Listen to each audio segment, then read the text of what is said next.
Greetings, humanity, and welcome to Channel Otherdoc. I am Jim, I use he, him pronouns, and this is the Friday night arc of our Waking Nightmares campaign of Don't Rest Your Head, a game by Fred Hicks of Evil Hat Productions.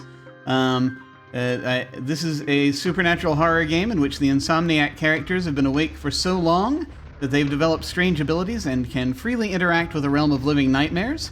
And this arc, finally figured out this arc's going to be called The Boiling Point. We will see if that means anything as we move forward. But we're going to go ahead and go around and say hi to our players, find out who they are and who they're playing. And we are going to be starting with Krimsin. Hello.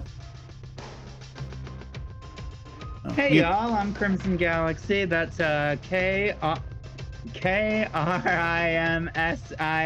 because I'm not me without a little bit of sin. My pronouns are they, them, she, and they. And today I am playing Katrina Wales, the homeless musician turned exhaustion power using sleep deprived person who's been trying very hard to get back to the Mad City. And as of last episode, that has finally happened.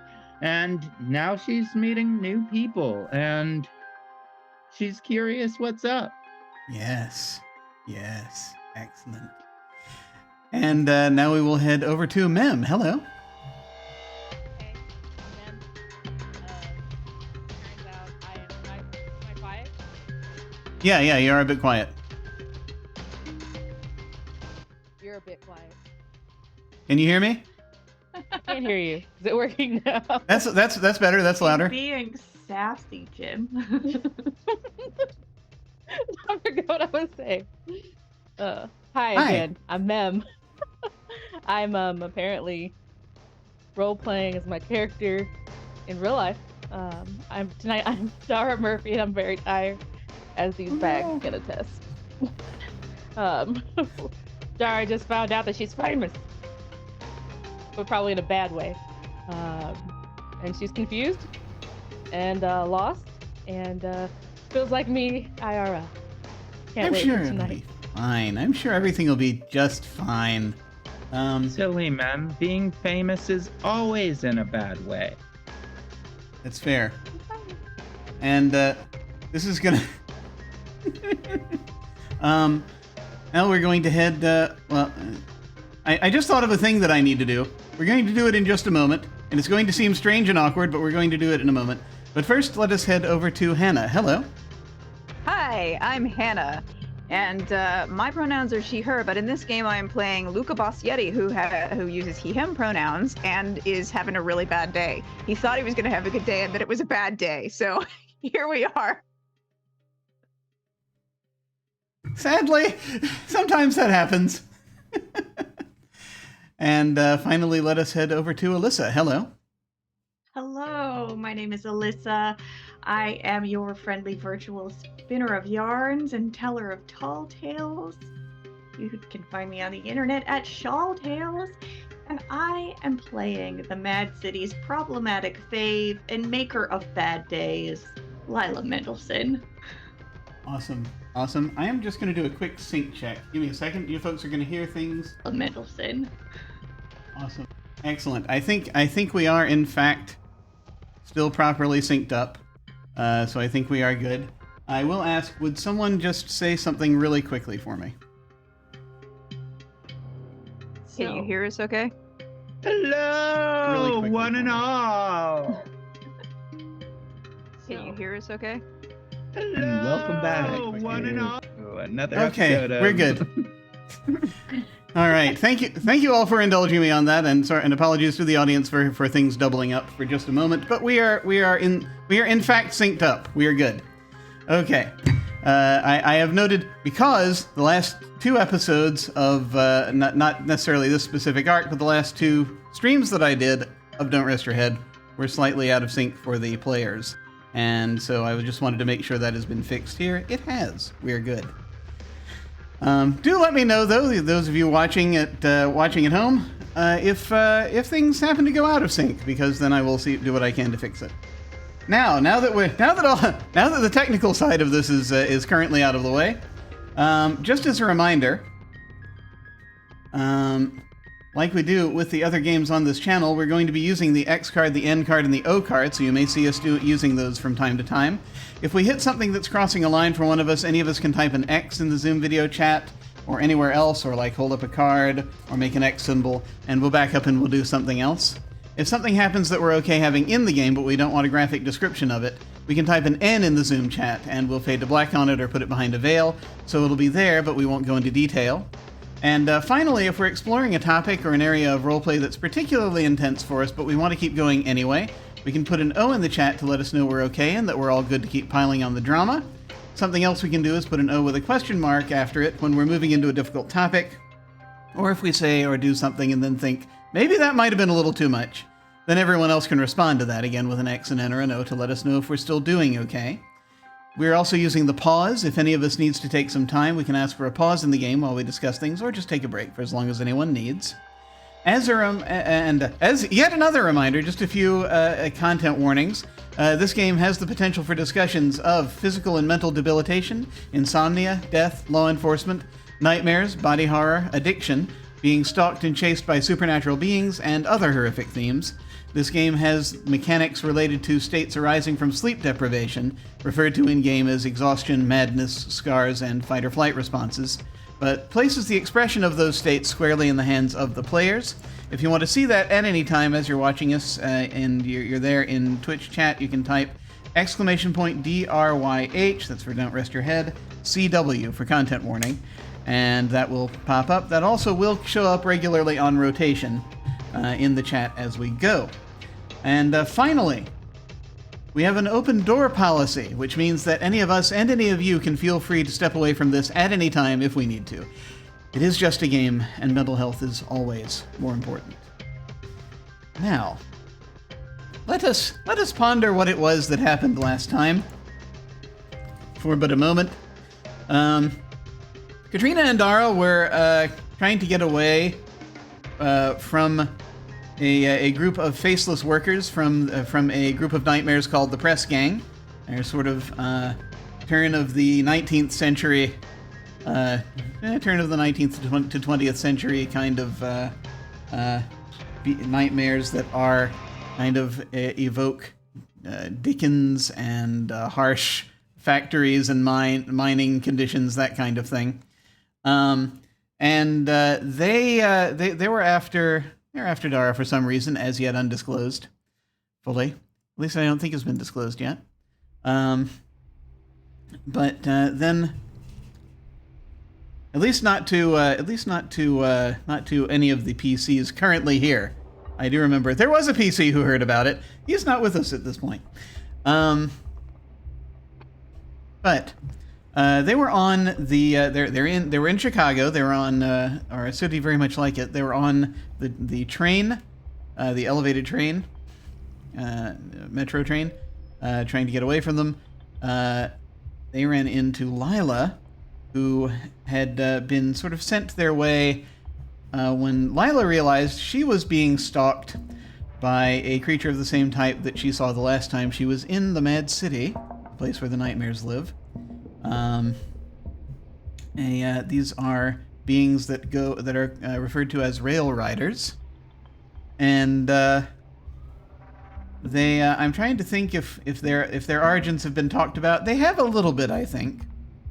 They have a little bit, but we don't know exactly why they're after Lila as of yet. But perhaps we'll find out more about that soon. But she used a shortcut, being communicated with, again, via her phone by another nightmare called the Broadcast, who has an immediate interest in Lila's future. So she made her way immediately to the next station where Katrina and Dara were to show up. They showed up there, and the rail rider was bursting in through the door behind her. And so she decided, okay, I guess we'll get back on the train for a stop. They got back on the train for a stop, talked a little bit. Dara is very new to all this, and so there was more discussion of these of how things go. They made their way into the Mad City eventually at the next station, because they got off at the next station. Rail Rider came out. It was trying to catch them while on the train. It had actually leapt onto the train. And they were running off of the train. More faceless workers showed up. They ran away from the station into the building next door, which was a hospital. Found an entrance to the Mad City in one of the patient's rooms. Went out into the central clock tower square, where they met up with Luca. Luca has been in the Mad City for a while now, and the last few months has been helping out an individual. We don't know if he's a nightmare or not, called the Professor, who is trying to help stabilize things in the Mad City and make it easier on its populace. To that end, they have been working on a thing in the re-education district that is a sort of a teaching gallery, an art gallery that's an educational art gallery. Luca was on his way there when he saw Lila and Katrina and Dara. And, of course, knowing Lila, seeing what was going on, seeing that they just got here, sort of the dad instinct took over, and he was like, come on, let's go back to the church. Luca lives in a church in the Penitence District. And they were heading back that way. And when they got there, as they were getting there, there was this urchin was hanging up some banners before heading off. And some of these banners have Dara's face on them. As did a brief shot of a billboard. An electronic billboard briefly flared with Dara's face as well. And that is where we left off. As Dara was seeing that apparently, somehow, her face is already here. What are we doing? We're just outside the church.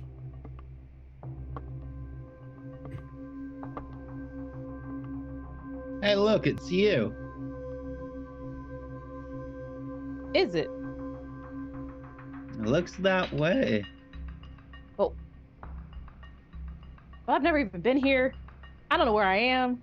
I don't know what's going on. Is this why those people were after me? What is wrong with these people here? It might be. I don't know what's going on, but honestly, fuck. I don't know.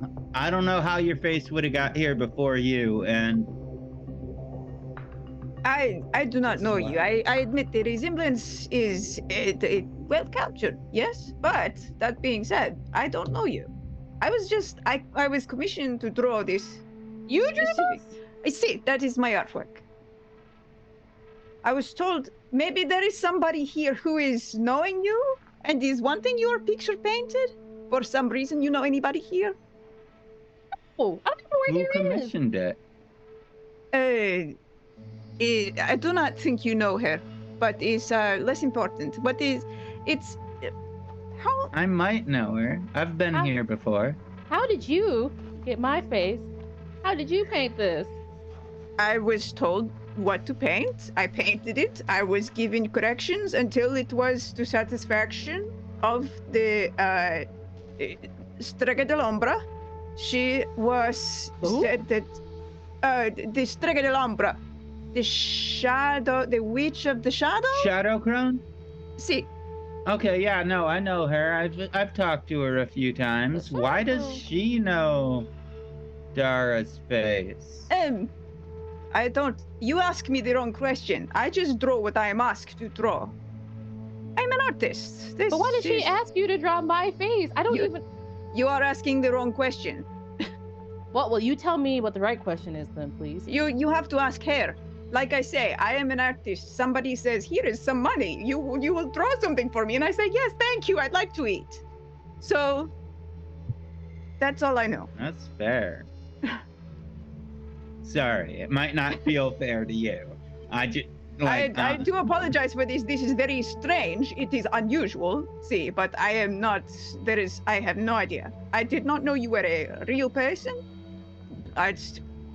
You take it up with the Strega dell'Ombra. It's not Yeah, maybe Lila can take you there. She knows all about this place, don't you, Lila? Enough to get in trouble. Mm-hmm. I don't think, as you call her, Strega d'Alhambra, is a big fan of mine. So, I mean, I guess I'd be willing to help get you there if you wanted. But, like, I made her a promise at one point that I didn't keep. So I'm just wary of her. Wary is a good reaction, I suppose. Maybe I could get you an audience. She is a fan of mine, as you say, but I don't know. She did not give me any more information. She just say, I want you to draw this based on these specifics, and then I draw it. This is all I know. So I'm gonna go out on a limb here and say that the person who has plastered my face all over this place where I've never been, had no reason to ever come, is probably not gonna be the person that I want to go and see. Just putting that out there. That maybe Well, we shouldn't go there. Maybe. I can tell you for sure It's easy that to get into, but not so easy to get Mr. out. Triplethwaite, who was in control of the nightmares that were chasing us over in our world, like, I know that Triplethwaite and the Shadow Crown, at least from the knowledge I have, don't get along, and I'm pretty sure they're warring with each other or something. So I don't know what's up with that. I just wanted you to have that information. You don't know what's up with that. I sure as shit don't know what's up with that. I'm curious to know if any of you have noticed the ticking. Oh yeah. If you're looking around at all, you will see a few blocks down. As you have not, you're still standing outside the church, having this conversation, I presume. I would have thought I would have brought them into the house. Yeah, you can start bringing them in if you like. Okay. But you will notice that a few blocks down, that it's one of those. There are a couple of wind-up cop cars are slowly just sort of patrolling around. The fuzz. Everybody get inside. Are these? What? Can we get a description of the poster? Is it just my face? Are there words on them? Yeah. Look, when you used this image, did you? Is this banner kind of a? Are there multiple faces on this banner, or are you doing like? I'm imagining it's like you have. There are some tableaus, and then you have some that are like individual things that it's more like only Right. like one or two faces on it, something like that. 8. So there's different ones. There are different faces, yeah. Oh. Oh. This is weirdness. Yeah. It is nothing personal, I assure you. This is it's just as strange for me as it is for you. Are you sure that it's just as strange for you as it is for me? Listen, I am conjuring person I have never met out of description, and then they come waltzing into my house. You think this is not strange? I did not waltz into your house. Scusi. I will say one of the bigger banners has. You invited us into your house. That's See, true. yeah. One of the bigger banners will probably have something about we'll have an address on it as part of a thing underneath it, and we'll talk about the join the new art program. Join the new university art program, and it gives an address essentially. They have colleges here? Many. Education district has many different see. Okay, I thought the re-education district was something way darker than that, just from context. I wasn't expecting it to be colleges. Yeah. It might still be. Well, I know who runs the place. I met her. I didn't spend any time in there, though.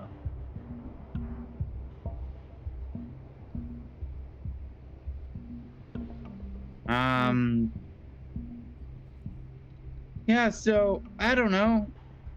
Looks out So, window. Let's get Look you patched at up. the cops. Mhm. Yeah, they've retreated out of sight, but you think they're probably still circling for right now. What does Luca? Can you tell us what the church looks like inside? Sure, it's a giant, like, classical style cathedral. It's like massive, Italian Catholic cathedral. And the entire thing, the walls, just like every inch of wall that isn't a window is covered in paintings that are like illustrations of either biblical stories or like heaven as portrayed like in classical art. And like towards the way back of the church, you can start to see sort of like darker colors and darker themes, and it gets sort of like conceptual. And if you get closer, you can tell, like, if you go into that back wing, there's probably going to be illustrations of like Dante's Inferno and hell and that kind of stuff. But the main part of the church is mostly just like very lovely, kind of a little overwhelming. It can be a little freaky if you're walking into the church and it's just like boom, artwork everywhere, but that's what it is. The mahogany pews and everything, and then like the vestibule at the front, it's all very polished, very clean. Somebody spends a lot of time making sure this place is pretty, even though it doesn't seem to have a lot of visitors. This place is fucking sick. How did you get this? It is a long story. Well, the cops are still circling. I think we might have a little bit of time. I come here. I stay here, and now I work here. Long story. I like it. I see all of your explanations are super satisfactory.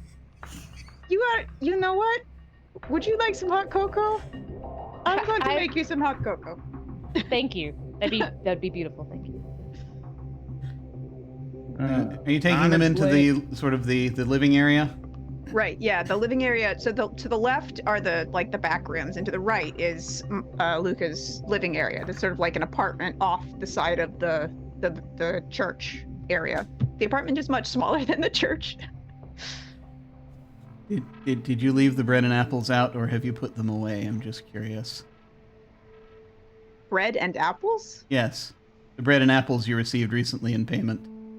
I'm sure they're still out on the counter. I mean, Okay. I wasn't expecting to have guests. My house. Just checking. Yeah. There's a basket of apples on the counter, and probably also some bread on the counter as well. In addition to anything else that may be here. Are they alive? Are you asking me or the GM? The GM. They're not moving. Okay. They don't have faces. I have a question, though. Have any of y'all ever met the broadcast in person? You've actually met them? That's cool. What is your initial take? Because they've contacted me a couple times, and I think they want to work with me, but I also do have the stranger's card if I do want to end up trying to look for a contract. I have the stranger's card so they can help negotiate and stuff. But I just want to know what's your take on having met them? What do they seem like? The good news is the broadcast, most likely out of all the individuals and entities you could meet here, wants you alive.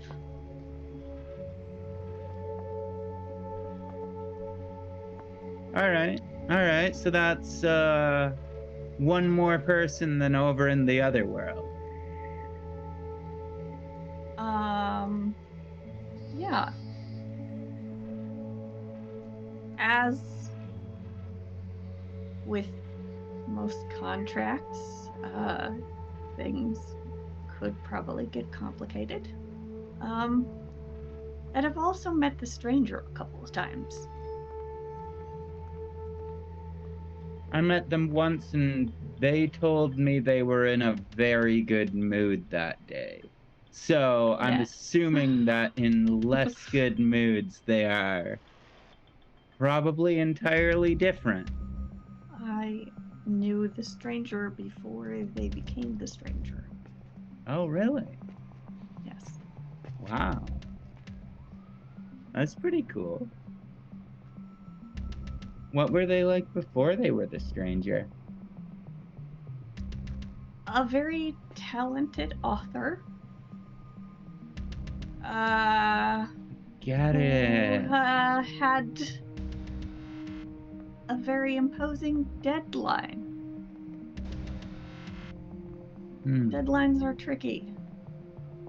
Not being able to keep a deadline is how I ended up here in the first place 4 years ago. Oh, so you're rich. All right. No, not really.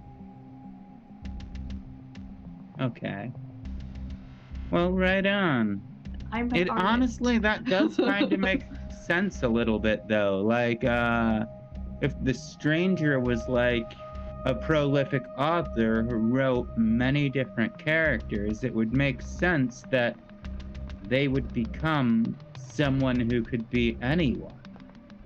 Yes, his name was Matthias, and he apparently left a part of himself. He could duplicate himself, and apparently part of him stayed here and has taken on lives of its own. Oh, wow. That is kind of fucking awesome.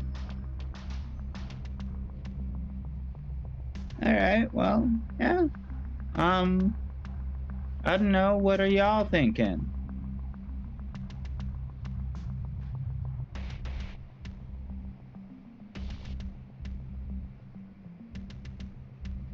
I mean, I admit we could just hide out in the house, but like over the table, what are we thinking as players?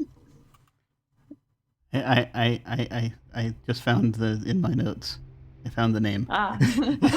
Wrong end name. It was Morgan. Mm-hmm. All right, go ahead.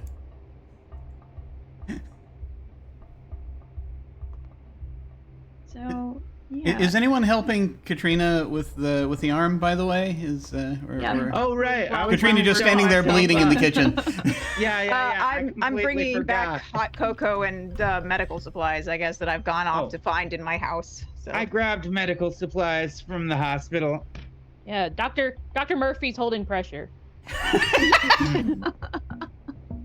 All right, so yeah, I take off my shirt and shit and just like, can you like pinch the two flabs of meat together while I try to needle it? Sure. Yeah, it's an axe wound.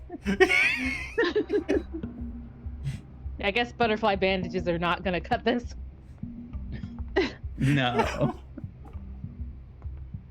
Like holding it together like Fuck, I forgot that I was injured for the first however long.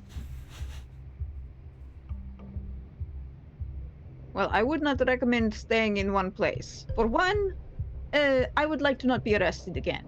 This is not on my to-do list for today. You can maybe go see the Strega de l'Ombra to see why she is wanting your picture all over. I don't know.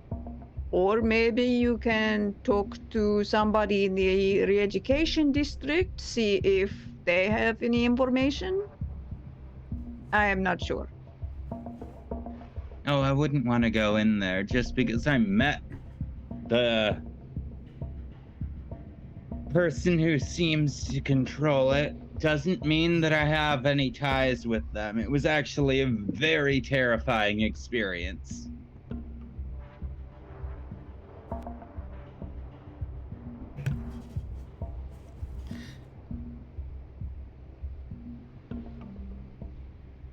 We could try to just get you out of here. Try to leave. Just evade the police. I mean, I ain't trying to leave. I want to stick around for a while. I just, there are a couple things that I would like to do while I'm here. Like, I definitely want to head back up to Club Raven. That place is sick. By the way, do you know... Last time I was there, the Market District was weird. Do you know if it's recovered at all, or if it's still got that hole of nothingness in the center of it?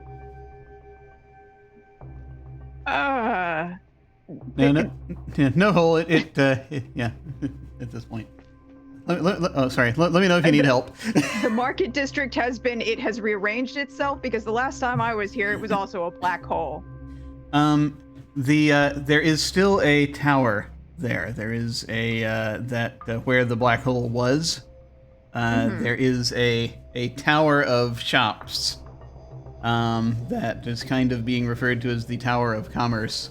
Luca, having been here the last few months, will note that you probably will have seen some of the workers for the press gang going in and out of it from time to time, in addition to other folks who go in there to shop.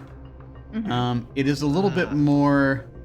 It's a little bit more of a kind of a lot of different kinds of stores, but a little bit more conglomerated than most of the other places in the Market District. Most of the places in the Market District, it's like single mom and pop type stuff. Mom nightmare and pop nightmare type stuff. But this one is more like, it's a little more like, it's not quite a mall, but it's close. It's this one tower with a bunch of different stores in it, essentially. And that is where the black hole was, as far as folks reported. Everything kind of, a lot of the stores got sucked up and plugged the hole, basically. Shit. You know, like normal physics. Shit. This is how it works. Yeah. Triplethwaite used him to gentrify the neighborhood. I'm sorry, Luca. Do you tell Katrina about this? That there's the tower and stuff. Yes. Okay. Yeah. Luca is trying to figure out if he knows if the word gentrify in English means to stack like a Jenga tower. No, but it does mean to buy up all the property and converge it underneath the ownership of one person to then, create an unfair balance of labor versus ownership, and basically make it impossible for the area that used to be safe for marginalized people of that community to then be very unsafe for them, and typically force them out of their neighborhoods. So, is it still safe in the Market District? Is it still supposed to be the safest place in the Mad City? Safe for whom? It's the only place you can really shop, so I don't see you have much choice. That's a no then. Okay. Yeah. Triplethwaite took over the Market District. Well, that's amazing. Luca will know the bazaar. Luca will know that the bazaar still operates. So, if it's as far as Luca is aware, it's just going to be that one sort of block around that building, essentially. And the rest of the Market District looks the same as it typically does. Which, I mean, it changes frequently still, but it has everything else is individual shops. Yeah.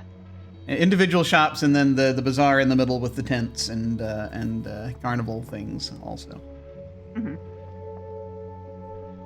people still flock there at the 13th hour, for what it's worth. Okay. Okay, I will repeat all of that relevant information to the party then. Sorry. That's okay. All right. Okay. So now I'm afraid to take you to the market district, Dara, because if the press gang owns the tower, it was the press gang that was coming after you in the city slumbering. Okay. So I don't know what to do with that. I'm just putting it out there. I'm kind of at a loss for words. I'm sorry. Is there somewhere that we could go where perhaps this Soda. All right. Alcohol. this third language you all are speaking will make sense to me? Why is the press gang after you?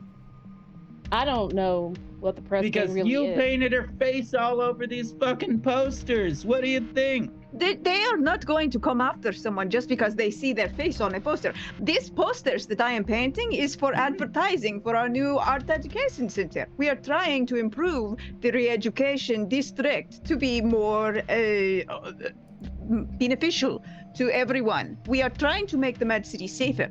This is what the professor and I have been working on this whole time. We are trying to make efforts to make this place safer. By That's plastering actually some kinda unknown sick. person's face all over? I thought it was just a portrait. It was just a piece of artwork. It was one of many. This is what I do. I draw faces. You see me, these faces all around here? This is what I do. Did you see my face all over the city? I see your face all over the city. I did not know it was your face when I was painting it, clearly. Look, I did not intentionally put you in danger. This is not my intention. We can, the only person I know who would know why your face in particular is all over the city is the Strega de l'Ombra, which you do not seem to want to talk to. You know, the path to hell is lined with good intentions. The path to hell is lined with fire, but, And your good intentions. I heard Well, I it was mean, insurance like, salesman. I do want to just mention one thing, and this is just for Luca. Something occurred to me, and I realized if I don't mention this while I'm thinking about it, I'm going to forget again. Mm-hmm. The police situation. Mm-hmm. It occurred to me they didn't actually see you do anything wrong. But I am harboring these people that they are going after. True. Specifically Lila. Well, but what I'm saying is that I was thinking back about it to the encounter with Officer Talk, and I don't think they would have no way to know that the paint monster is connected to you in any way. So that just, I realized that. So they have not. What I'm saying is they have not tried to detain you for anything unusual over the last few months. Anything beyond what they normally detain people for, which is generally at whim. But you get the idea. Still perfectly valid not to want to be caught around Absolutely. Lila. Absolutely. Case in point, there is, you are starting to hear the ticking again. The ticking appears, it's outside still, but it's a bit closer. I finished bandaging my arm up and I walk back over to the window and just like peek through the curtains. So I need to ask a couple of things also. Luca, did you have you done any renovations to the outside of this church cathedral? Essentially. Mostly just cleaning. Okay. So, Katrina, looking outside, you're sort of trying to see if you can see kind of around. You see there are a couple of the couple of cars you saw have stopped in front of the church.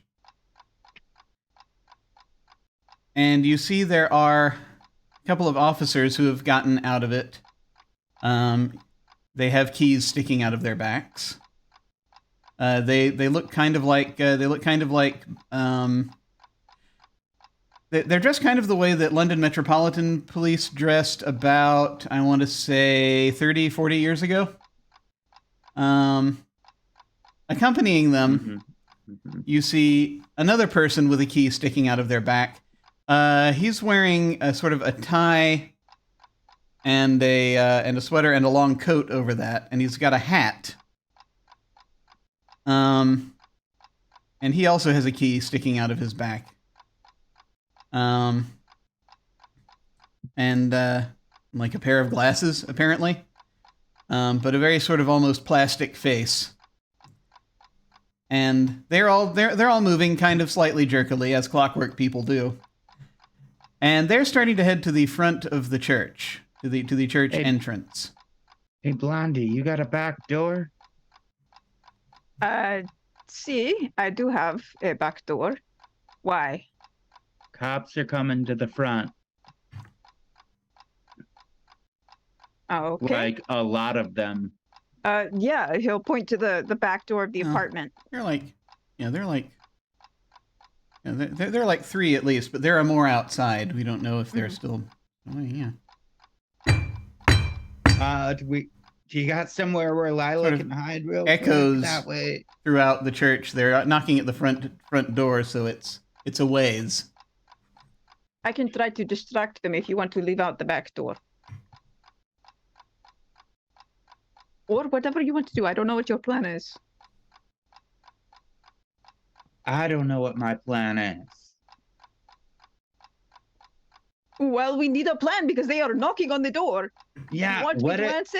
What do you want me to do? Well, maybe answer. Can they just come in though? They can't I'll come in be and search fine. illegally. Oh, what am I hiding? Like, they will be more Exactly. suspicious if I don't let them in. I gesture to Lila. See, I'm coming. This big church. Hold on. He'll go to the front door and like open it just a little bit. Okay. Hello? So the individual standing there, the clockwork detective who's standing there, basically will have this smile that's plastered on his face, and he'll say, "Good evening to you, Mr. Bascietti. Buongiorno. May we come in?" What is your business in the Quartiere Penitenziale? We have a couple of points of business. Okay, what you can tell me. I am very busy. I am cleaning. I see. There are ordinances in place for a building such as this. Have you managed to get a permit to stay in this building? This was a public building. See, and I have been staying on the grounds because I have been keeping this public building. I'm restoring this public building. Ah. You are aware there are guidelines for such restoration projects? Oh, you will have to spell them out for me. I'm afraid that my English is not very good, so it will be a little harder for me to grasp these regulations that you are. It might take some time. I apologize, but I can try to look through my paperwork if you want me to. There are, well, let's see. Okay. Says there is literature available at the courthouse. Primarily, we see these banners that are not up to code. Banners? These banner decorations are not up to code in this block. They must be removed. Advertisements for the re-education district, the opening of the arts education? Yes. Well, These advertisements. This is not a public space? Not for this type of building. It has not been zoned properly. So I have to get a permit to hang an advertisement for my own artwork on the building that I am working to restore. That is correct. Okay. I will come down to the courthouse with you gentlemen and deal with this. Does this sound reasonable? You do not, he says, you do not have to follow us. We have more to do today. It is simply sufficient that you visit. You have until the 13th hour Okay. to obtain the proper permits for both staying in this location and also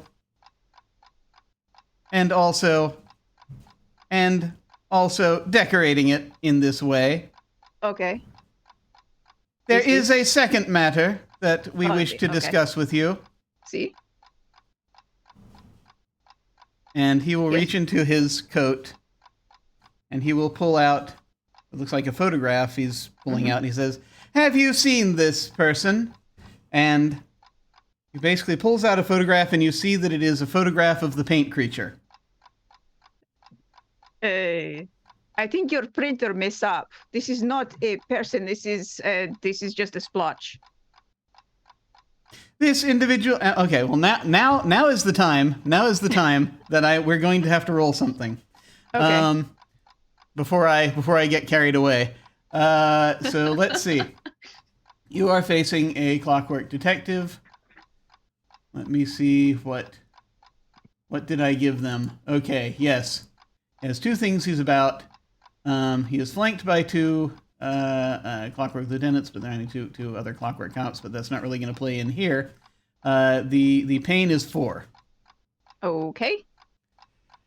I'm going to put 2 extra madness die on this. Let's see. Okay. All right. I shall roll my pain dice.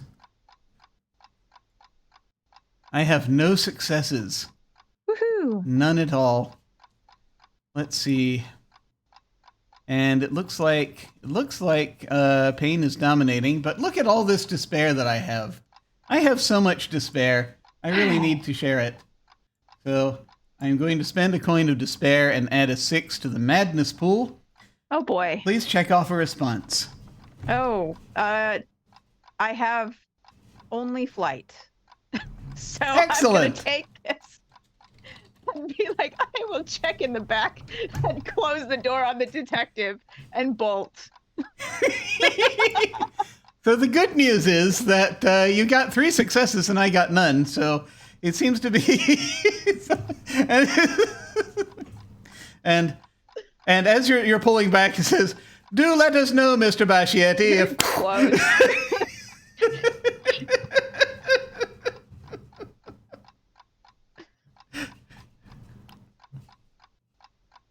I panic. I'm sorry. We must go.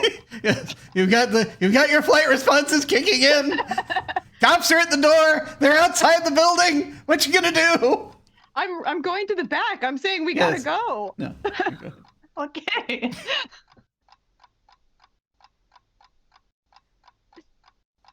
He did already show them the back door, so hopefully they're at least starting in that direction. What y'all Dara doing? was like moving in that direction, yeah. Dara's like coming and is just like so confused by everything that's happening. What just happened with the police? Dara's just like, what is all this place? And then having like a tiny little meltdown inside. Fair. While I was doing the stitchy and everything, even though I was talking during the scene, can we say that counts as like a short rest so I can spend one of those tokens? Yeah, you had a moment. So if you want to spend a token of hope for recovering an exhaustion or a check off of a box. Yeah. Yeah, I wanted to recover an exhaustion. Yep. For it.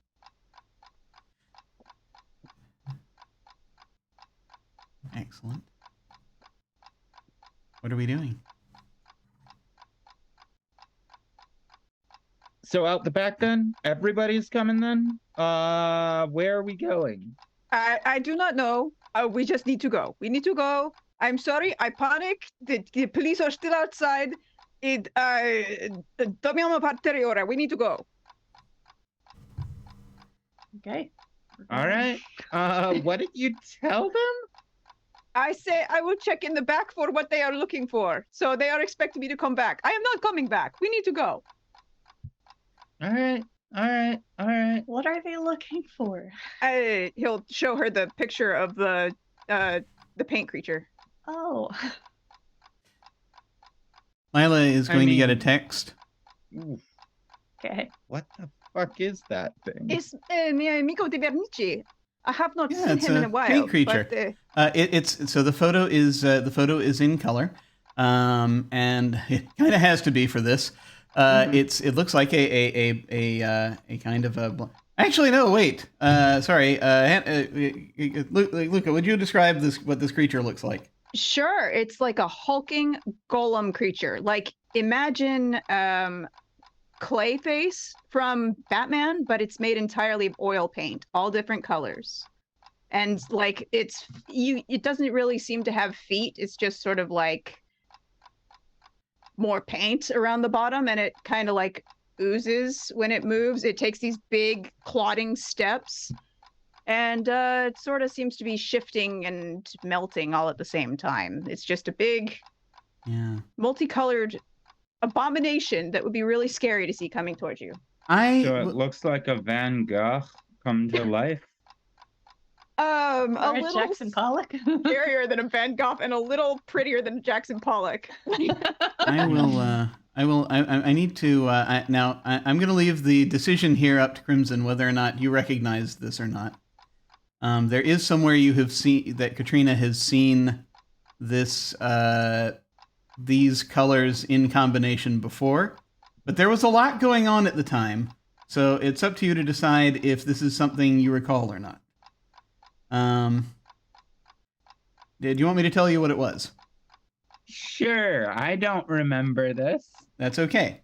There was a lot going on. Just before you met with the mortician, there was they were bringing out a body from a place called See the Stars. And that body was covered in paint in a pattern a lot like this. Now, whether or not Katrina would put that together in this moment or not, that's up to you. But I just wanted, as a GM, I just wanted to say, by the way, this was there, just in case you want. All right. Yeah, I don't know if she would put that together in this moment. It's been months. Sure. Yeah, it has. It's been like 3-4 months. Anyway. But there's that. I will also ask, Lila, are you looking at the text or are you just booking it out of here? I will I will glance at the text. I have a new. Would you like to see my new office, by the way?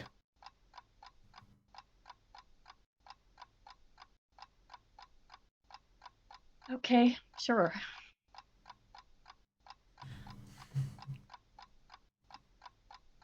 You're gonna get a responding that you are going to the response you get is going to be a little sort of a ping that gives a location. That, and again, addresses, I should specify when I say address in the context of the Mad City, the streets don't have names, but they're little map type pings, that kind of thing. They'll show you a few blocks of something. You think this is in the media district. It's apparently one of the high rises in the media district. Okay. Anyway, just you have that there. Anyway.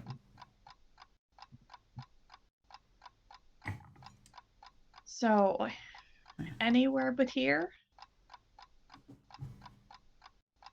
Does anyone fancy a trip to the media district? I'm definitely down to go to the media district. That's kind of the last place I wanted to go before I had to leave the Mad City last time. So I would love to visit there. Yes, I have a feeling there's someone there who would like to meet you as well. Yeah. And my patch goes a little staticky for a second. Yeah, that looks familiar, Lila. I like your vibe. Thanks. All right. So we are fleeing out the back door and trying to escape the notice of the clockwork policeman. Yes? Yes. Oh yeah. All right. So the pain of this is going to be 6, because they do have rather a wide net right now. Who is leading this endeavor?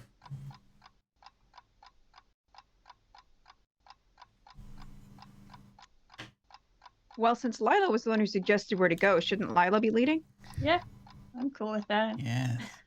Yeah, I've never been to the media district before. I don't think I can lead. And Luca just wants to get away.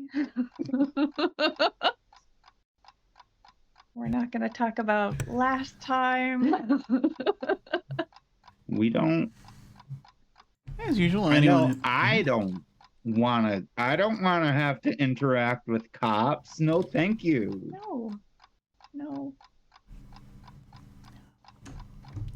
Lila now has a tattoo sleeve on her arm of like a clock tower with some graffiti in bright colors across the bottom, and the graffiti is like a musical scale with the notes A, C, A, B. All clocks are bastards. Mm, mm, mm. I got a similar one. I pull down my other sleeve and it says 1312.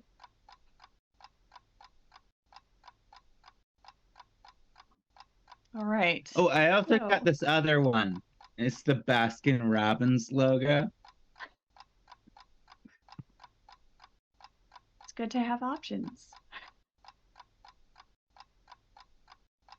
Yeah. All right, so how we doing this?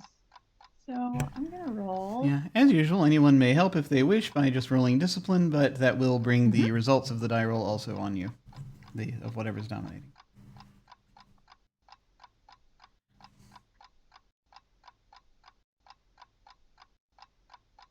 Okay.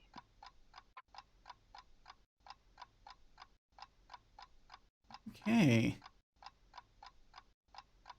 All right.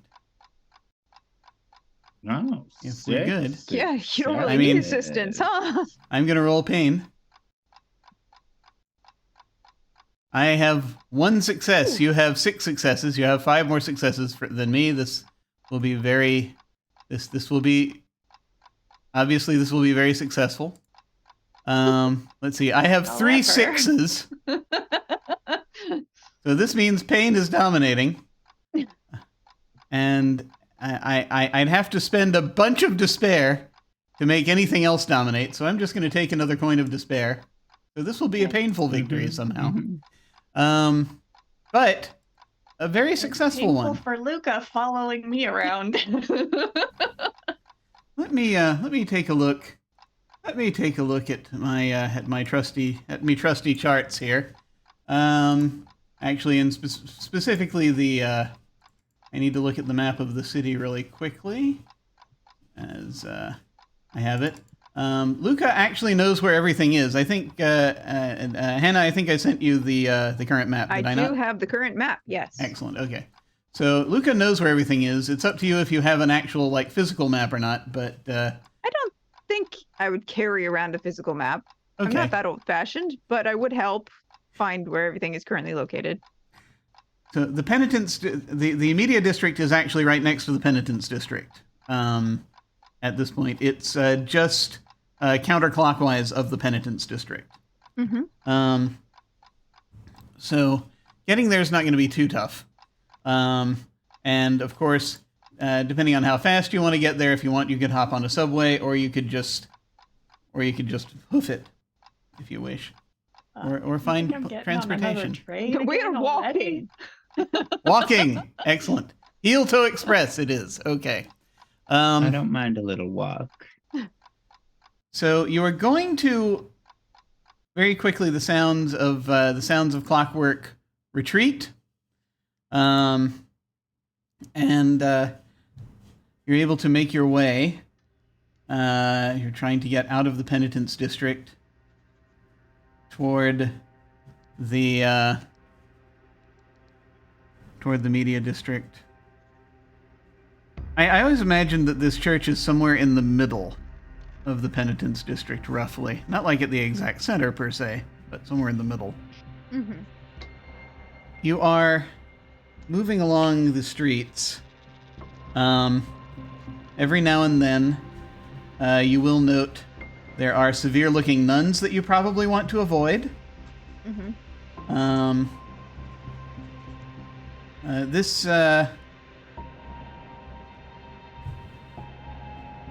The penitence district does not have like a major boss nightmare exactly that's in control of the whole thing, but there are a few factions that run around. The nuns are one of those. There is also a fairly powerful being that folks call His Eminence.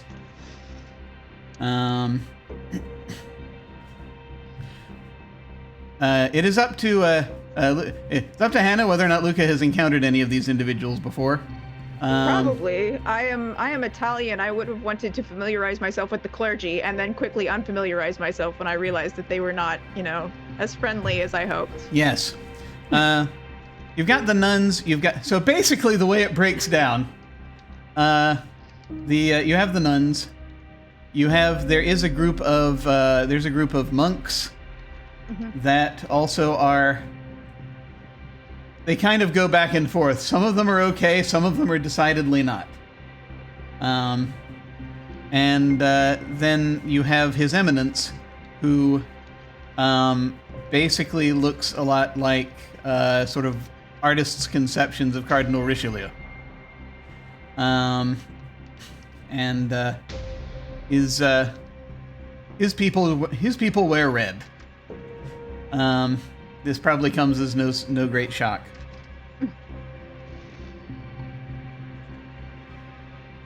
So there's a little bit of dodging back and forth. You have to get past the nuns as you're trying to kind of make your way to get further away from both the clockwork cops, get further away from the nuns. You're going to hit a point where you are getting close to the edge of the penitence district. And you get a feeling. Someone gets a feeling. Who shall we say gets this feeling? Well, Lila rolled the dice. Lila, you get this feeling that someone has their eye on you. As you are getting close to the end of the district, it's just this sense that you have.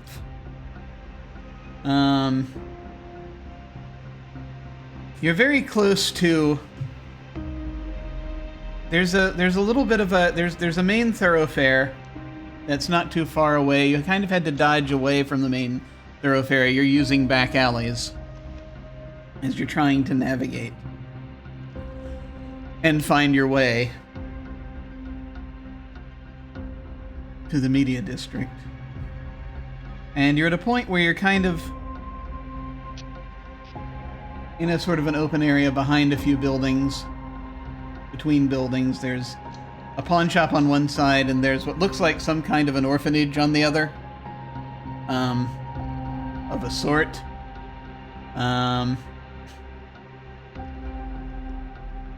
It is, they both have these sort of church-like features to them. But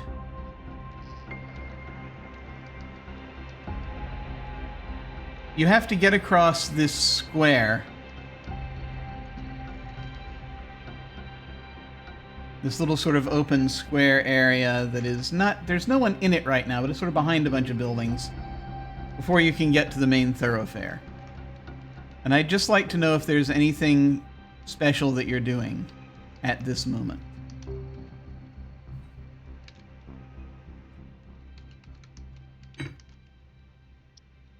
Trying to be quiet and inconspicuous as much as a good Jewish girl can be surrounded by cathedrals. That is fair. That is absolutely fair.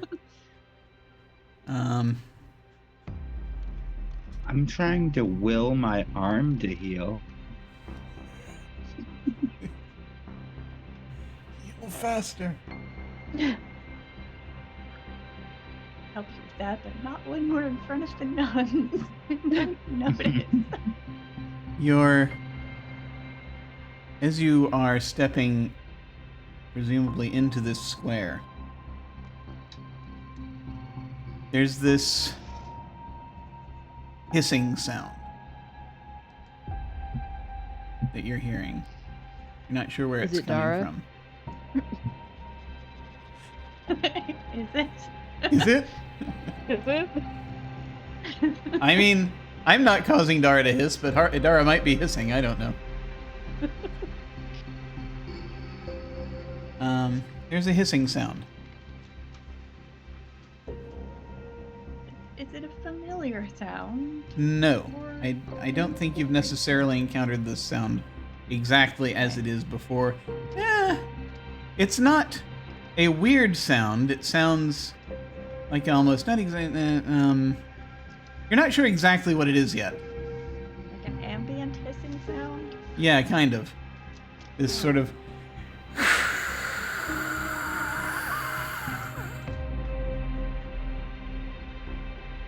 The procession here? I look around. There's. If you're looking around, it's starting to get louder. And there's this weird feeling about the ground beneath you as though it's kind of almost vibrating a tiny bit.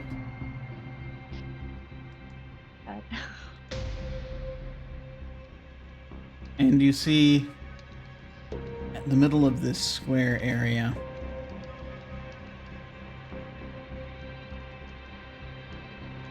you see gouts of steam starting to rise from these sort of vents. Not exactly vents, they're gutters. Gutters? Yeah. And from this manhole cover. And it's kind of this whining sound that's now accompanying this this hiss. Like a tea kettle? Yeah, a little bit like, yeah.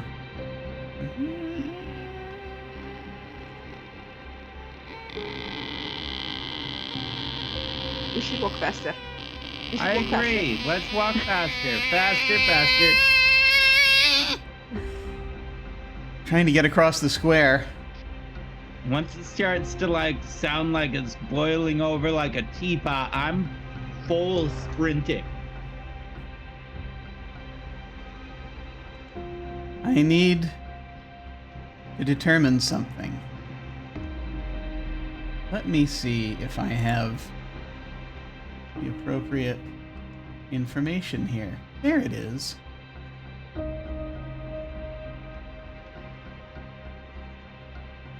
You're all trying to make it across the square before a thing happens.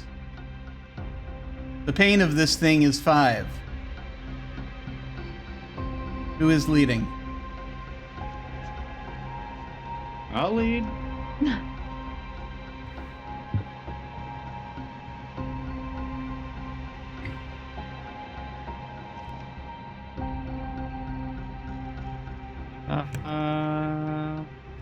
And I will toss 2 madness dice into my pool. Mm-hmm.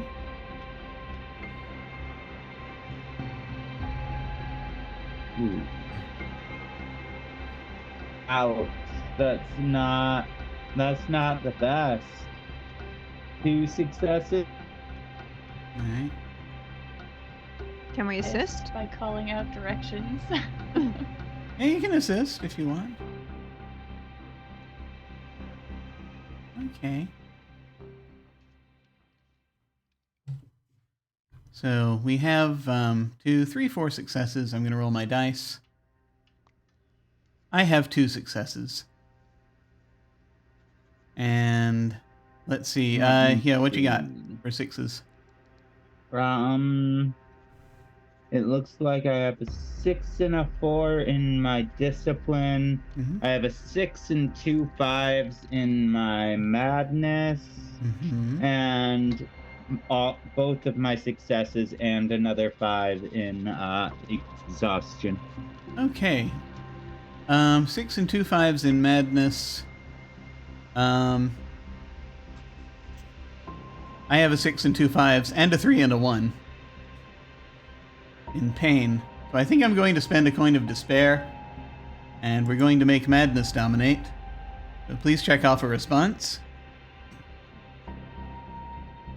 And whoever helped me. And whoever helped you, yes, also.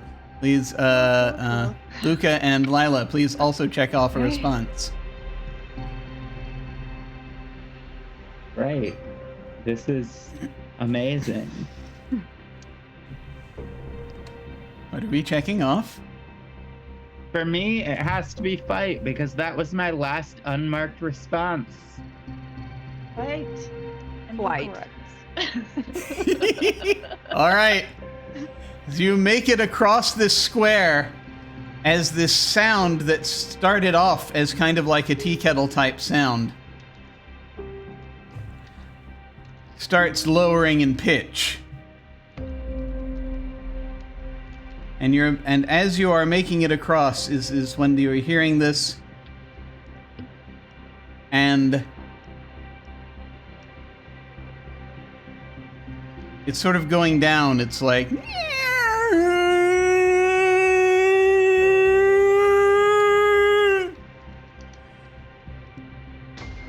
gets a little bit louder when the manhole cover flips up as with this pinging sound, as though it's being ejected by pure force.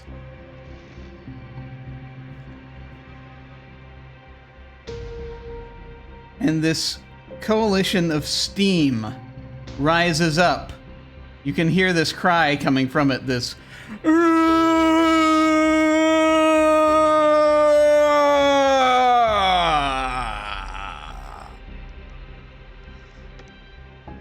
This coalition of steam rises up, forming in the air this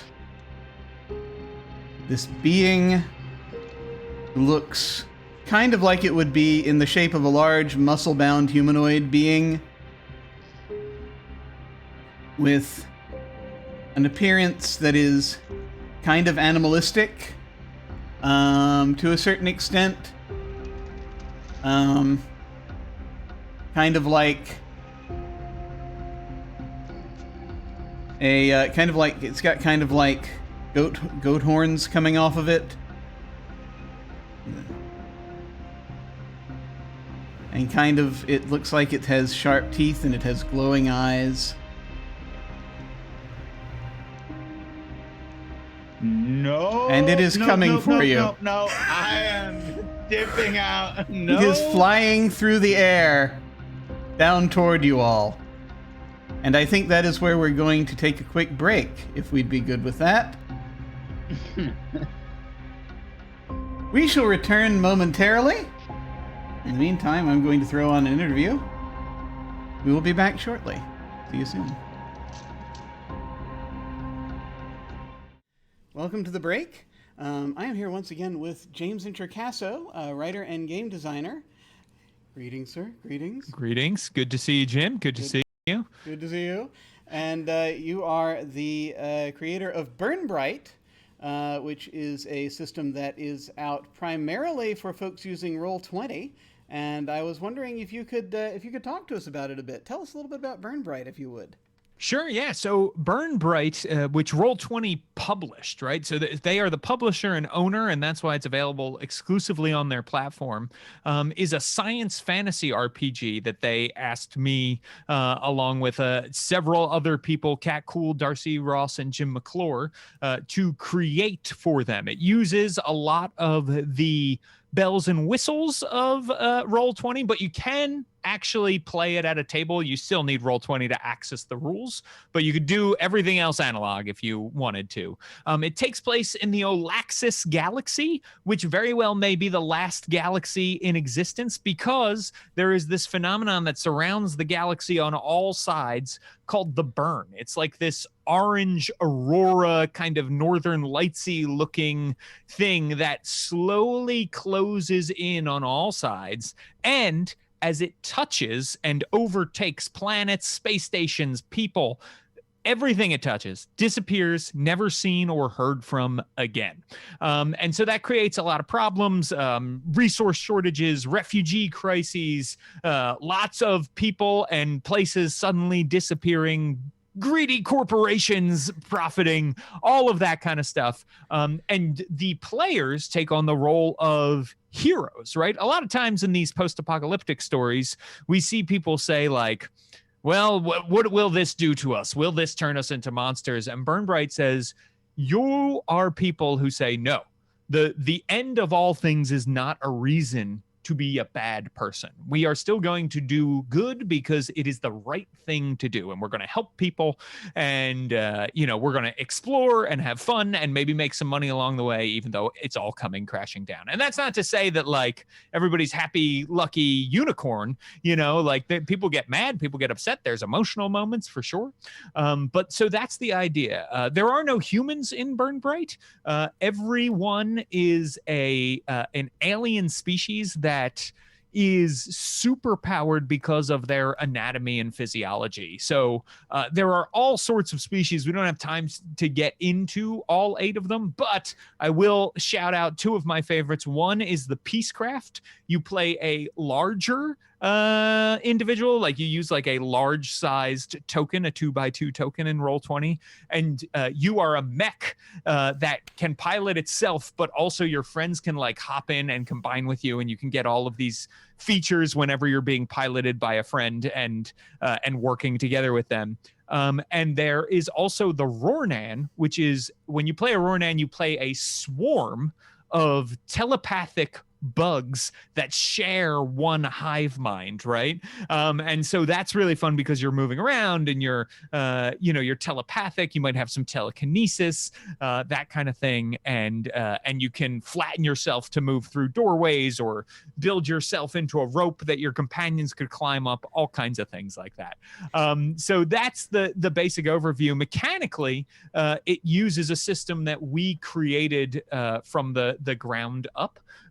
And that has been really fun and rewarding to see people play that as well, because the system itself is something new to RPGs that we really, really have enjoyed.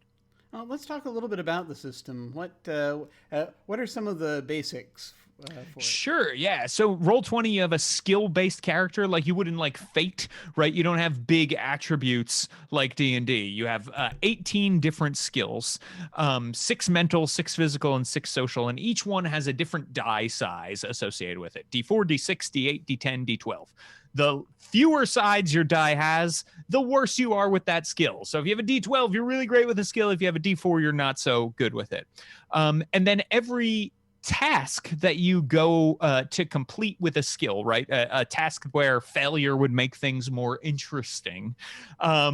You roll your skill die a number of times equal to the task's complexity. So complexity 2 task is pretty simple. A complexity 4 task is hard. And they go all the way up to complexity 7, right? You roll your dice, and if you have doubles, right? If you have match numbers, then you fail. Otherwise, you succeed, because Burnbright assumes you're a competent hero. Like we see in many science fantasy stories like Star Wars, Guardians of the Galaxy, right? These people who can take on whole armies at once, even though there's only a couple of them.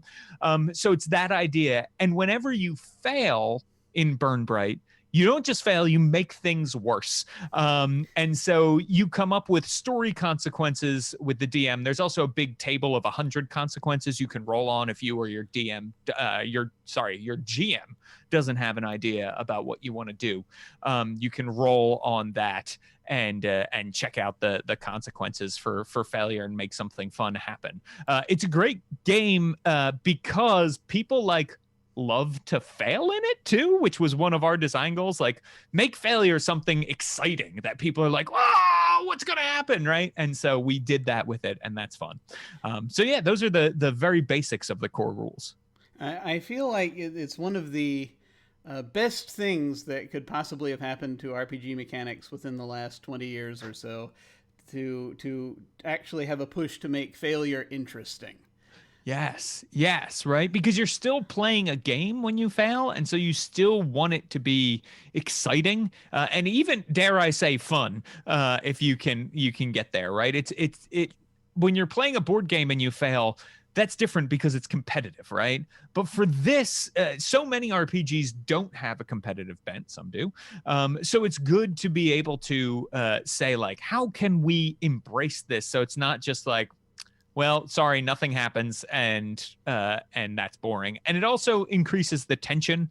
There's good reasons in Burn Bright for having failure have a consequence and a cost associated with it, because we want people to feel like they're gambling when they make skill rolls in combat, and so that's a big part of it. Nice.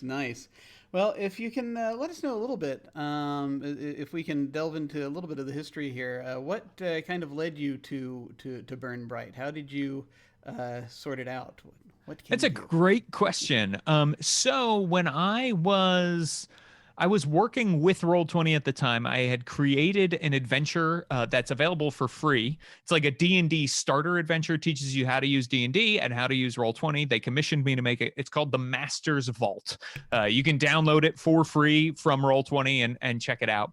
And so at the time when we were working on it, I said to them, hey, this is cool, you all creating your own content, right? You have this platform where you sell Wizards of the Coast products and Paizo products and Chaosium and all this other stuff. Have you ever thought about doing it yourself? Kind of like Netflix, right? Used to have other people's stuff. Now they have other people's stuff and their own stuff. And they said, funny you bring that up. We do want to do that. And we want to create an original role-playing game. We're thinking sci-fi. Are you interested in putting together a team to work on it? And I was like, holy, yes, absolutely. And so I got together with the team, and we said, like, okay, we formed our team. What do we like? What don't we like? And we started to talk about exploration and how, like, in science, fantasy, and we did fantasy because none of us are scientists. Well, actually, that's not true. Darcy Ross is a scientist. That is true. Very yes, true. but none of us are astrophysicists. And so we wanted to be able to do things without having to science them. So we were like, hey, if we magic them, it's easier to explain for us. So that was the idea behind science fantasy. And then similarly, the idea for the Burn came from fantasy and sci-fi are so mind-blowing in their expansiveness, and you can go to all these different planets, and you can we wanted to be able to keep the universe contained, so we didn't over-design it, and that's where the idea from the Burn came from our laziness, basically. But it's really the driving force of the whole setting now, and so I'm really, really glad we came up with it. And I should mention that Bright is spelled B-R-Y-T-E, because it's that's the term for an age in the game, right? So there's, like, the Age of War is called the War Bright, and the Age of Exploration is called the Exploration Bright, and so you're in the Burn Bright because it's the age of the burn. Awesome. Well, I got to squeeze in one more question, setting related, or even just creative process related, because I'm just too curious here. What brought you to decide no humans for this setting? That's a great question. So that is something that Kat and Darcy and Jim really pushed for at the beginning. And the reason behind that, which I really love and agree with, is that if you have humans, right, every other species or ancestry in your setting kind of becomes a monolith in that they're compared to humans, right? So like we often think of elves as like they're like humans, but they live in the woods and they're graceful and they, you know, they don't have as many they don't have as much diversity within them as humans do. And they wanted that diversity of personalities and cultures and things like that in every species. So that's what we did. In Burn Bright, every species has a home world and like a home culture that we talk about in depth, but we also say that like, but you don't have to, you know, you don't have to have this culture. You could have grown up here or here or here, and we give you the tools to build your own as well. Thank you so much for doing that, by the way, because that is something that is sorely needed in RPGs, I think, and just in fiction in general, really, to tell you the truth. Yeah. And I got to give credit to the three other members of the team, because that was really, they were the push for that. But I am a true believer in that, and like I'm so glad we did it that way. And it's also the way the game works out, right? Is that like so much of what your character can do is dependent on their, what we would think of as humans' alien anatomy, that I'm not sure what I would really do for humans. You know what I mean? It would be like, hey, you're a human, so you're kind of good at everything. And that always feels bland in an RPG as well. Yeah, definitely. All right, well, so folks looking for this, they should, go on Roll20 and do a search for Burn Bright? Is that what we're looking at? So it's available in the Roll20 marketplace. You can also go to burnbright.com. Roll20 built a special page for it where you can learn more there. Excellent. Awesome. Well, thanks so much for talking to us. I really appreciate it. If anyone wants to find you online, where should they go? So you can follow me on Twitter at James Introcaso and over at worldbuilderblog.com. Excellent. Well, I'm going to throw things back to myself now, and we will catch you later. All right. Thank you. Bye.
We have returned. And there is a monster made out of steam that has just emerged from beneath. That is seems to be now trying to pursue you all. Floating through the air toward the four of you. What, may I ask, are you all doing? Remember, three of you have just checked off responses, so that probably will have something to do with it. But go ahead. Yeah. What are we doing? I step forward, get behind me, and I'm going to try to use my madness power to throw a big fucking ball of energy at this thing and hopefully give us a little bit of time. Oh, Okay. this is dumb. So that's what you're getting ready to do. What's everybody else doing, just so that I'll have an idea in my head? I've also checked my fight response, so I'm going to tell Dara, go with Luca. And I'm gonna help Katrina. Mm-hmm. Try to get this thing to chill out.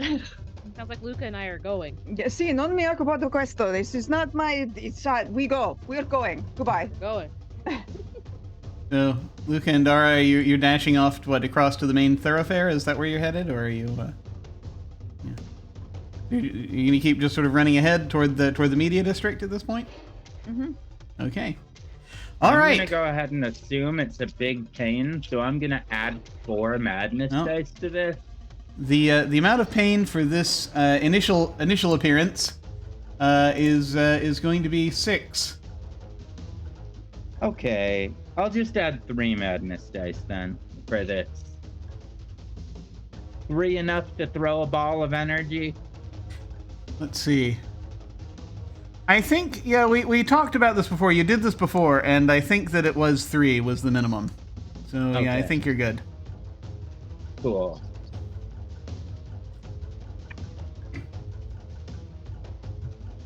Oh no.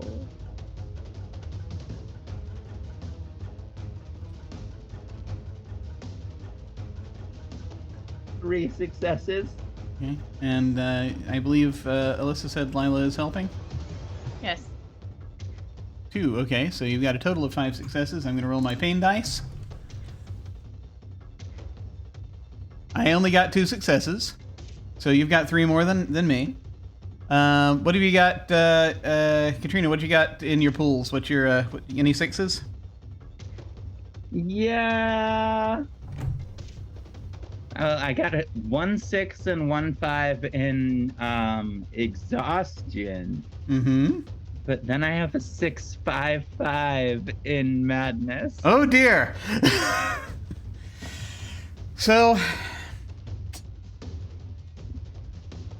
you've got all your boxes checked off right now, haven't you? I do. Oh. I know we were looking forward to this. So madness is dominating. You do not have any boxes to check off. So, and the last time this happened, I didn't describe it properly. That's on me, because I wasn't thinking of it. It had been a while since I'd had madness. Someone snap. You're about to snap. Lila also, by the way, needs to check off a box. Do you have a box available to check off? No. Oh shit! Okay, you're both gonna snap now. Oh no. So this is the first together. time. This is the first time Lila has snapped, I think. Yes. And you're snapping together. This is going to be a delight. So, the way that I do snapping, when I remember to, is in sort of as written. It's this thing where you've gotten pushed over the edge and you're kind of like going, just sort of losing it. What I like to do is things shifting. Hang on. What I like to do is that there is no worries. And this gives us a preview of the kind of nightmare you might be turning into, possibly. So something of that is probably going to come out as this happens. It does not have to it's not necessarily permanent. Can be, possibly. It depends on how you interpret it. So we're catching a glimpse. We're catching a glimpse of that. Of the sort of the idea of the nightmare in you taking over a little bit. And so you've beat me by 3. So this means you're going to be pretty successful in fending this thing off. I would like to know what it is we see happening. Oh, I choose? Yes, what does this look like? I thought you chose. Oh, gosh. I can't tell you what kind of nightmare you're turning into. That's up to you. Oh.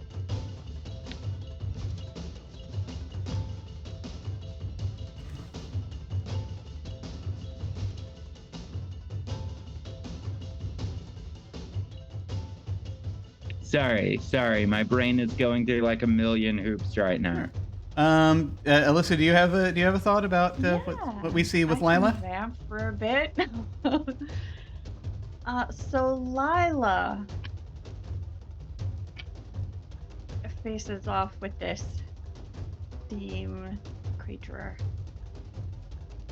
and I feel like this is the point where her like physical exhaustion and her like mental exhaustion kind of start to coalesce, and there's like this vibration in the air around her. Everything gets real quiet for a second. She gets real still and real serious, and she looks at it and she says, "I said be cool, man." And the vibration comes out of her mouth in a pulse toward the creature.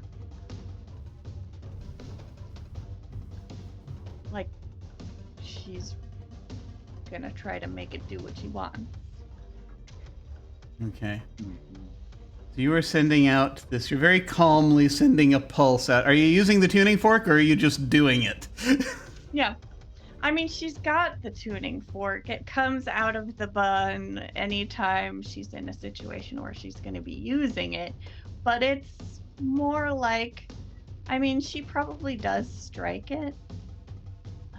But it's also like, so she's using the vibrokinesis and the hypnotic voice together.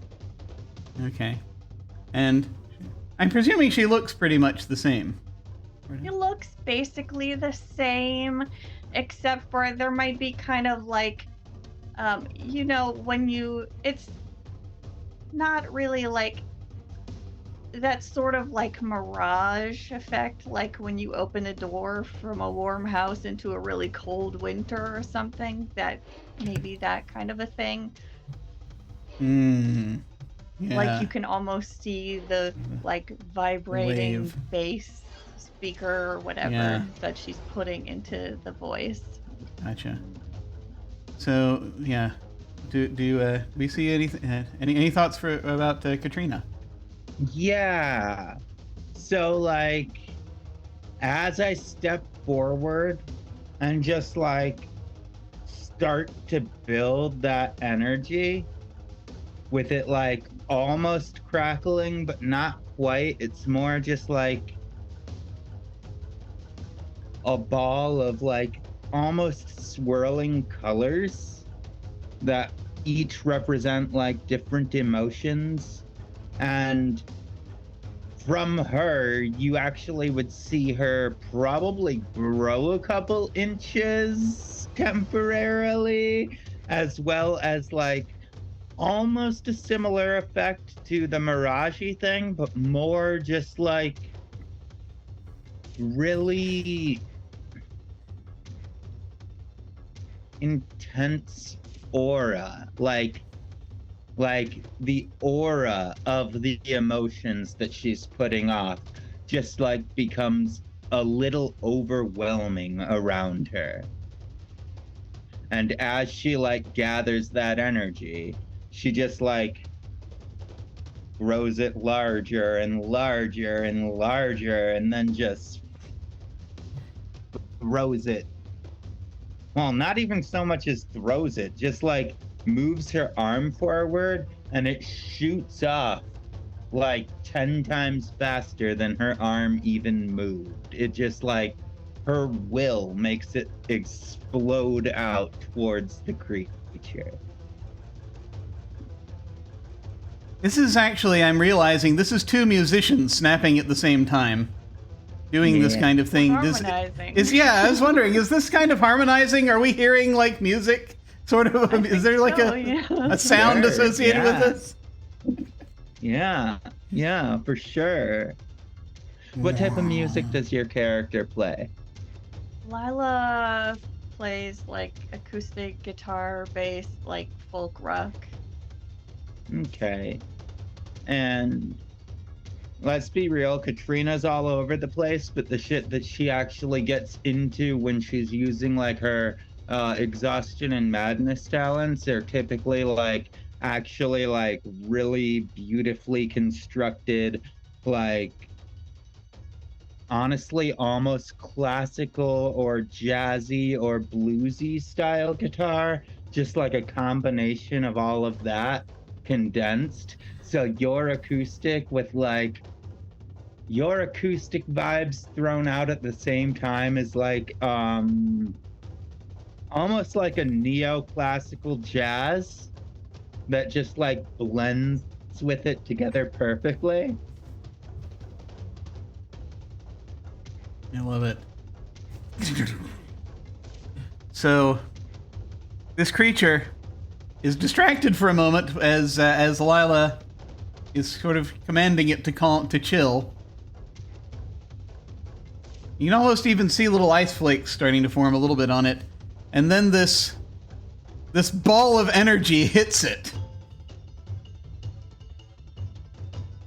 as it's moving forward. And you hear again for a moment this as you see it dispersing.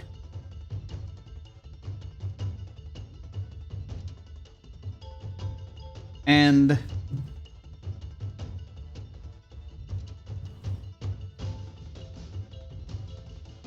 it's not gone completely, but it is having a very bad time. As you see wisps of it starting to flood back toward the underground. But you all will hear in the wake of this, because the manhole is currently open,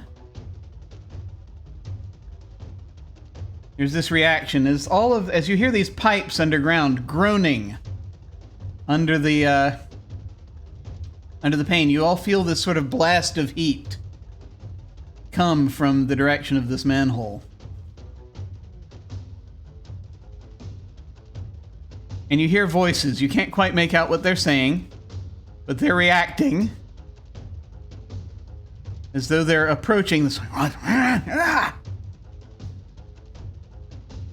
And you can hear that sound that, Lila, I think you're slightly more familiar with, echoing toward you from underground, the rolling sound.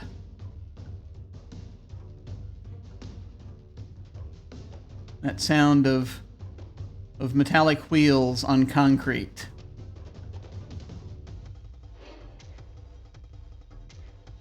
Should we stick Multiple around voices. and finish them all off?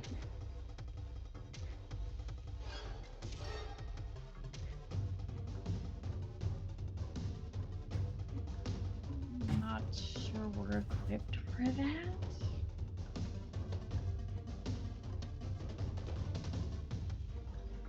Think we should try to catch up with the others then? Yeah. Sounds good. Let's go. the two of you turn, try to try and catch up with the others. Let's see what the others are doing. Luca and Dara, you've run for the thoroughfare. You're heading towards the media district.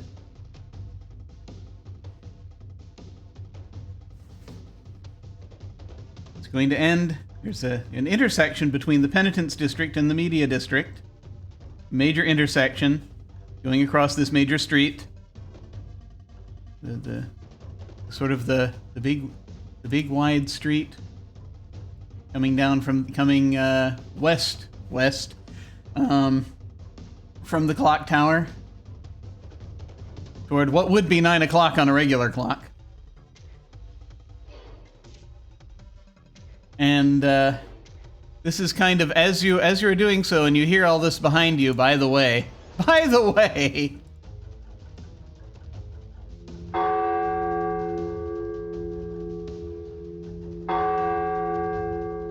as you're running for this intersection, you will note, given the hour, you have people dashing back and forth, cars dashing back and forth. There's there looks like here you're going to have a couple of on this is a busy intersection. There's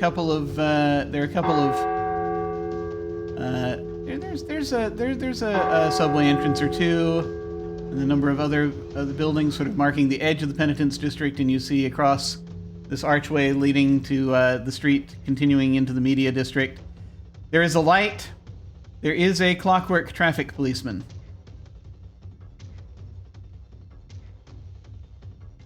So you've made it to this corner. What would Luca and Dara? What would you like to do?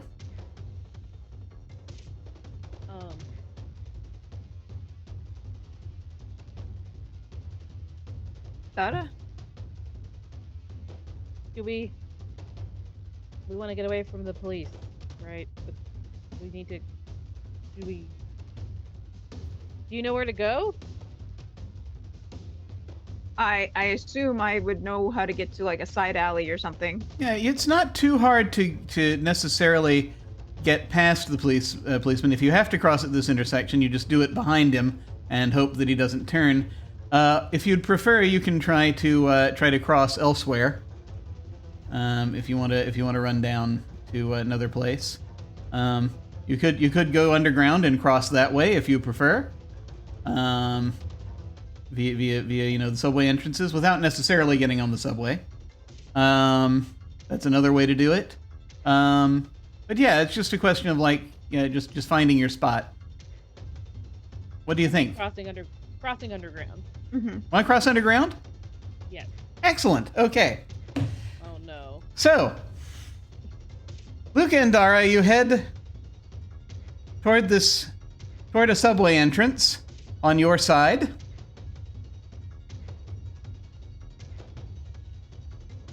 You start running down the stairs. I will say that Katrina and Lila, you are on. Let me be specific here, just so that I can do. This street has a. Oh my God! Looking for words. This street has a clockwise side and a counterclockwise side, right? Mm-hmm. So Katrina and Lila are emerging on the counterclockwise side of the street. On the opposite side of this street, before it hits the major intersection, as you're coming up, sort of in the back, they're still a bit of a ways.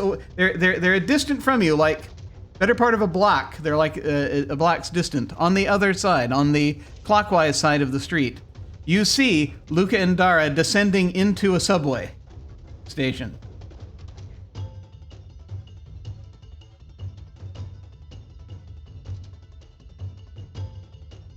And I just want to know, Katrina and Lila, are you continuing to follow them?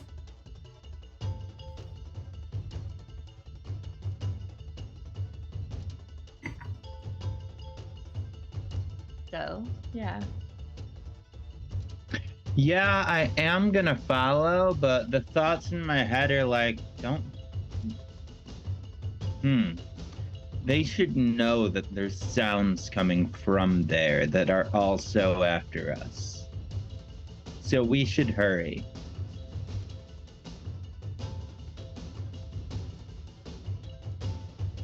Luca and Dara, you have run down this set of stairs, and there is indeed you can actually, without going into the stations themselves, you can, without having to necessarily pay at a turnstile, you can bridge this gap that goes across the street underneath it to the media district side. It's a corridor that has a couple of branches off of it. It's in sort of the middle. It's a sort of a stone corridor up to the middle. Then there's an intersection, and then beyond it, it's more of a brick corridor, and more of just brick material rather than whatever bricks are made of. Clay bricks are made of clay. Softer clay rather than the stone, because you can have stone bricks. Anyway. But there are service doors, things of that nature, hatches.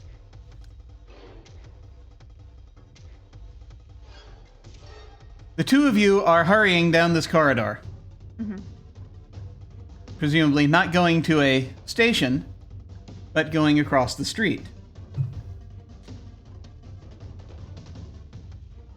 Now, you get past the intersection.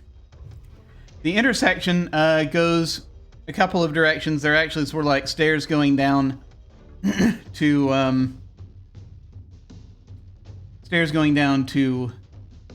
on one side. On one side, it's stairs going down, and on the other side, it's kind of a corridor. Stairs going down are toward possible stations and such. You go past.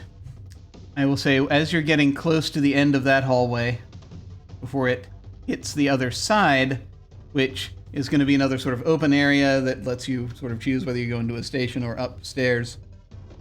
But before you get there, a little before you get there, that'll be roughly when Lila and Katrina make it down to the opposite end, the stone end of this corridor.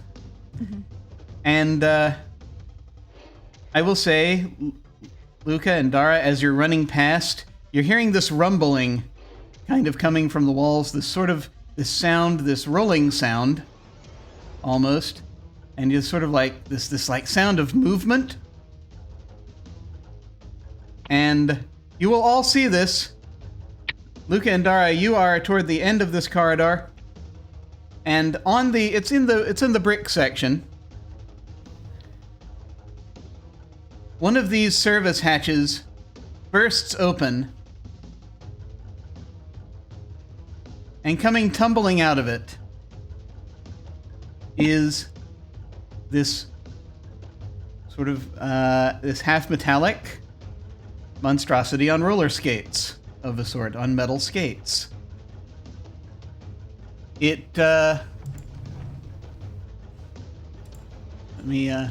Let me look up my sharp weapon chart here. You've got... So the first one to emerge, and again, he's kind of got this strange sort of cyborg type look to him. He's partially metal. He's got actually part of his head is metal. He's got all of these. His body is partially metal, and one arm ends in a spearhead.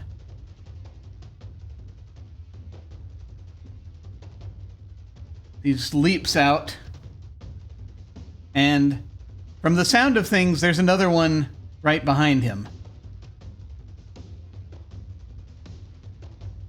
And Dara and Luca, you are the first things he sees. He's going to roll in your direction. No, we run for the stairs. We go for the stairs. We go up into the city. Dara and yes. Dara turns around and goes back too. Like, no, absolutely not. Nope. Okay. So the two of you first are trying to outrun a couple of these rail riders, because there's another one coming up after him, and so this is going to be, there's going to be pain involved, obviously. Let me see. Yes. So this will be a pain of, they're not quite ready. They're sort of going up. This is going to be a pain of 5.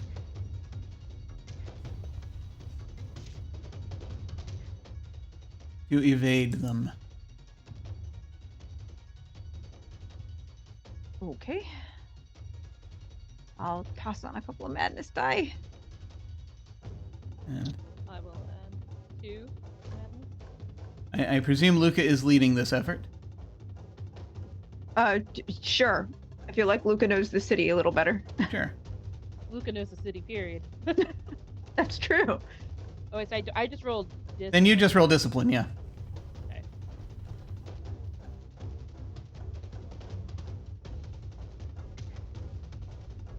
What did we get?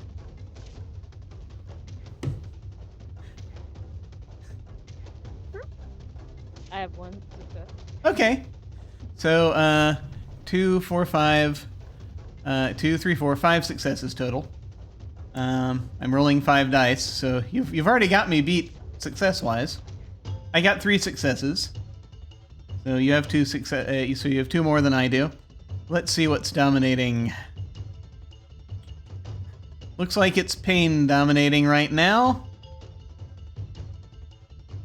No exhaustion dice have been rolled. Quick question.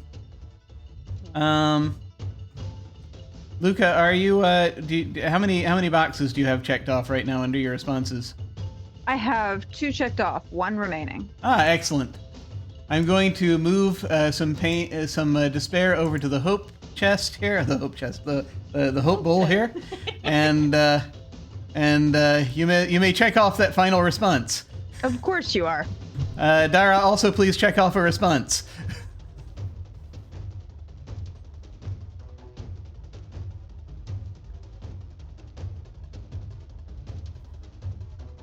I should have actually asked where Dara was at there, also. I have 2, so I'm gonna check off. Okay. Flee. Yeah, you're checking off Flee. What is Luca checking off? Flee. Flee. Okay, excellent. You are continuing to flee. Love it. In direct contrast of our original plan, Yeah. we are running away. You are, and you are ahead of these things. As you know, you immediately saw this thing coming out. Like, nope, okay, right, no, going this way, and you're racing across, getting up the stairs. Katrina and Lila see them doing this. You see the rail riders, and the second one sort of lurching up out, as kind of a as kind of a couple of sort of tines, like a big sort of fork almost, like a two-tined. It would be a trident, except 2 tines coming out of this one hand. From the second one, and they're skating after them. There will be stairs soon, so it might it might impede their progress a bit. Just a little. Lila and Katrina, what are you doing? Downstairs. Well, how do you feel about just going back up and crossing the street normally? Because I don't feel like dealing with those rail riders. Works for me. All right, cool. All right, so you turn around. You're gonna head back up. So Nara and Luca, you race up the stairs. These things are trying to follow you up the stairs. It's going to take them a moment. So you can bolt further away if you wish into the media district. No.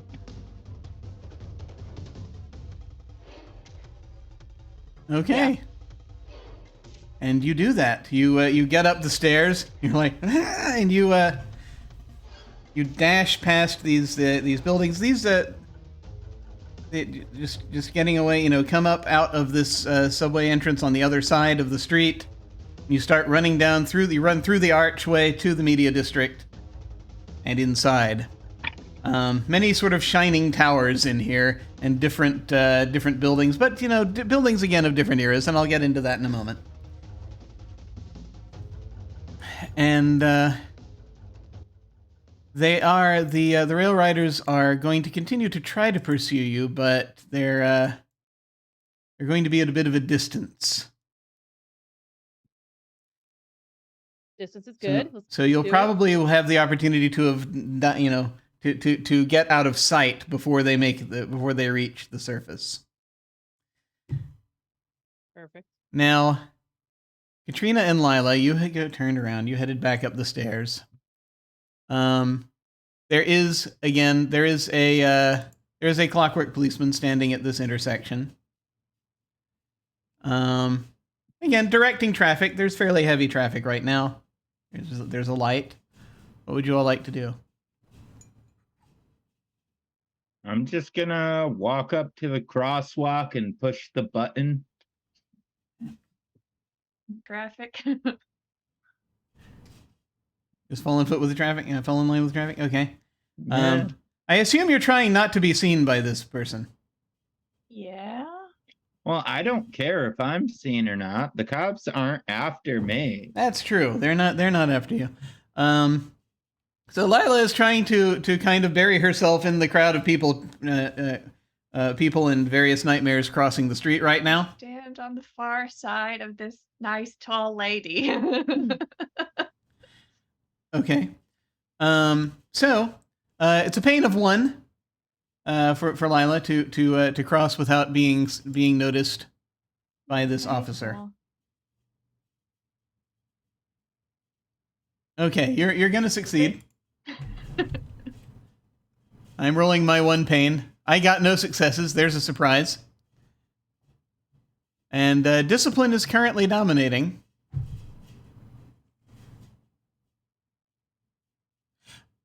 By the way, I need to mention this. The mechanics, by the way, of what just happened with Lila and Katrina. All your response boxes have been reset. Your discipline score drops by 1, and you gain a permanent madness die added to your level. That's less good. Yeah, now my help is worthless. Well, Katrina, you have 1 discipline left, correct? Yeah. Gotcha. Oh boy. Right on the edge there. I'm sure everything's on the fine. edge of glory. Oh my god. I don't know if it's glory. It's something. We're not sure what. Nat 20. So,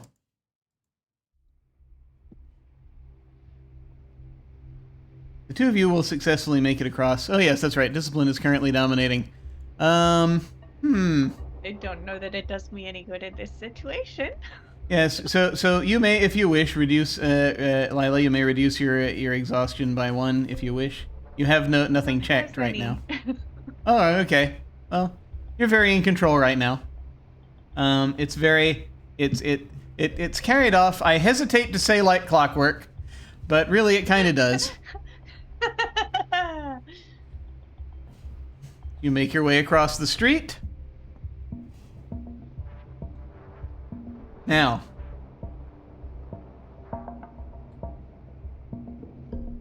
Luca and Dara have gotten out of sight. They are still... Actually, they don't... Luca might be able to bring Dara to the place if Lila shared where the location was that she received. Yeah, I think I would have. Yeah, Luca, you actually you've been in this neighborhood before, presumably. Mhm. This neighborhood has existed for about 3-4 months. So you can find the place. if you want to bring Dara there. Is that what you want to do? Mm-hmm. Or do you want to look around for me? What do you want to do? We don't know. No, I want to bring Dara to the place where we need to go. Okay. Katrina and Lila, you will see getting into... Are you also heading for that place? I just am curious to know. I mean, we're talking about going to meet the broadcast, right? Yes. Well, I know that's where I want to go, so as long as that's where Lila takes me. Lila, is that where you're taking Katrina? As far as I'm aware. Okay. The two of you will note, as you are making your way, you will see those couple of rail riders emerge onto the surface again and look around.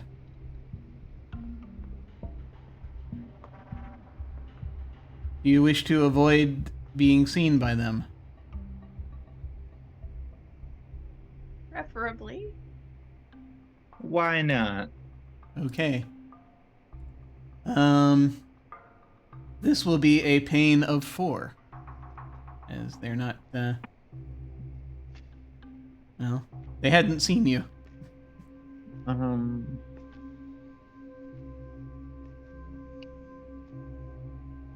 You want to lead or should I?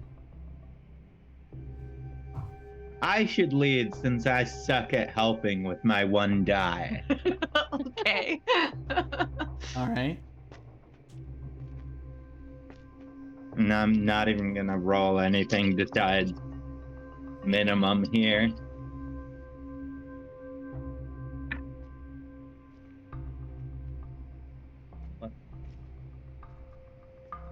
Well, 4 successes.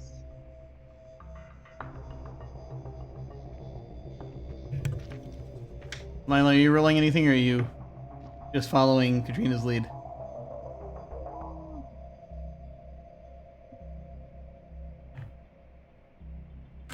Probably safe. Yeah, success-wise, it's absolutely safe. You got like 4 successes, right? Yeah, Yeah. 4 successes. All right. Well then. On 6 dice. Yet I was only getting like 2 and 3 successes on like 11 dice. Fair. Well, I got 2 successes. What? How are you for 6s? No 6s. 1 5 in madness. Mm-hmm. The 4 in exhaustion. Okay. How many exhaustion dice do you have currently? 3. 3. What are the other numbers that you rolled in the exhaustion? 1 and 1. Okay. I have a 6 in pain. I could make madness dominate right now, but it feels as though there's been a lot of that recently. So I'm just gonna collect my. You could. I could, but let's save it just a little bit. I'm going to collect another coin of despair, and as pain is dominating, whilst you are looking about, I think that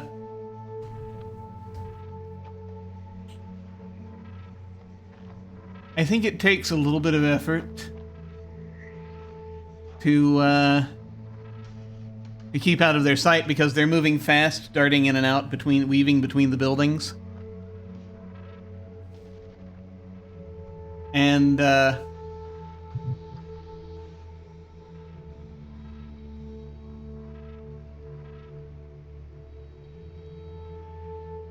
think as you do so,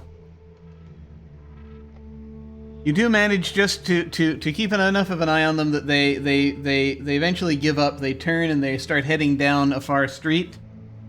But you've ventured a little further afield, as you know, as again, Lila was the one that was navigating initially, but you're always sort of, you know, Katrina kind of took over to sort of get the two of you out of sight. And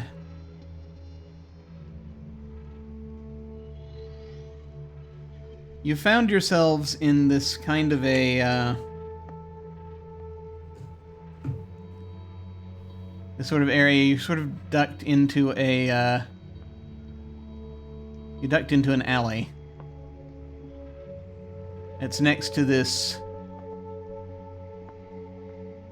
what looks like kind of a garage, like a repair garage type deal.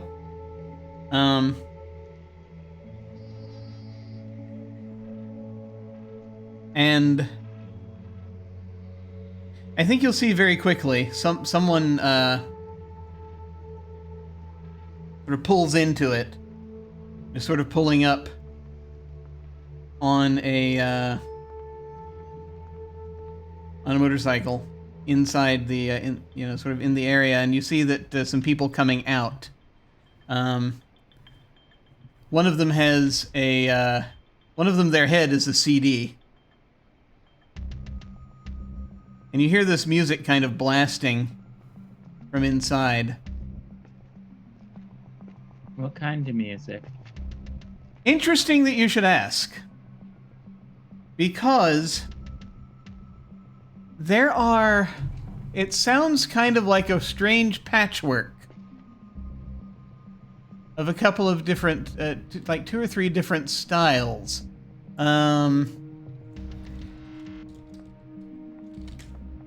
It's like, how does one describe this? It's like it's like you get bursts of country attached to bursts of pop and blues. And not necessarily in a good way. It's more kind of like someone changing a radio station, except that it's happening the things are threaded into each other a little bit. So like Volbeat, but not good. I'm oddly enough, I'm not familiar with Volbeat.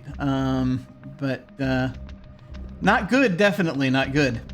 And you can see that this sort of individual, sort of with the CD head, is kind of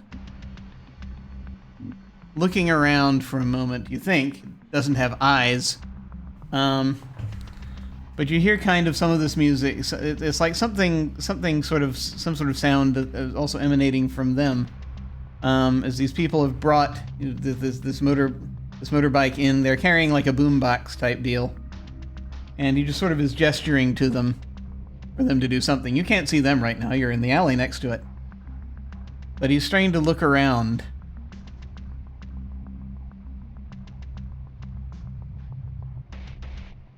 Sort of stalking back and forth. He's wearing like a tracksuit right now. And as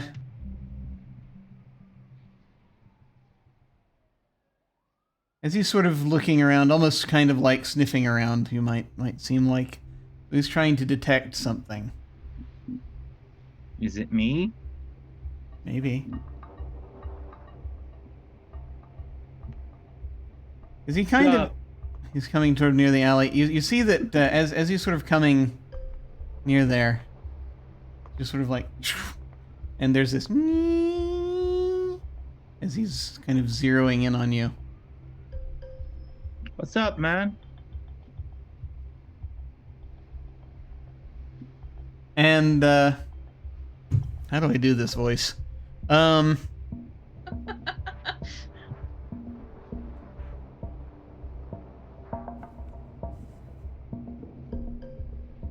I'm gonna try something. We'll see how this goes.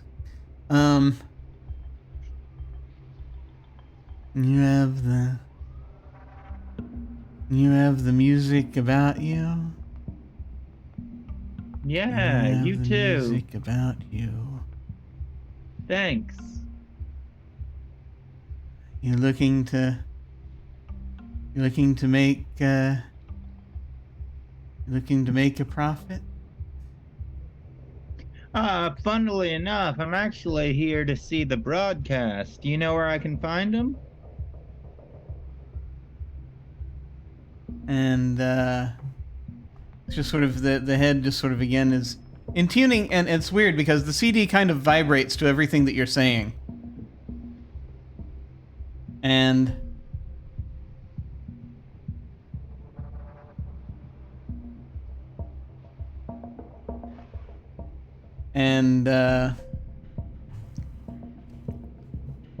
he's like, "Oh yeah, we can get it. We can get him on the line right now. You want to come? You want to come over? Oh, yeah, for sure. Come on in." Cool.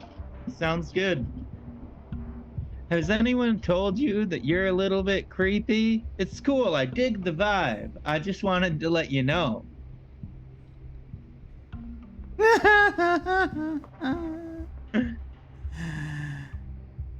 And see him backing into the. You see them backing into this garage-like thing. Are you going? Are you coming around and going in? Is this the place? Don't think so. This is not the place.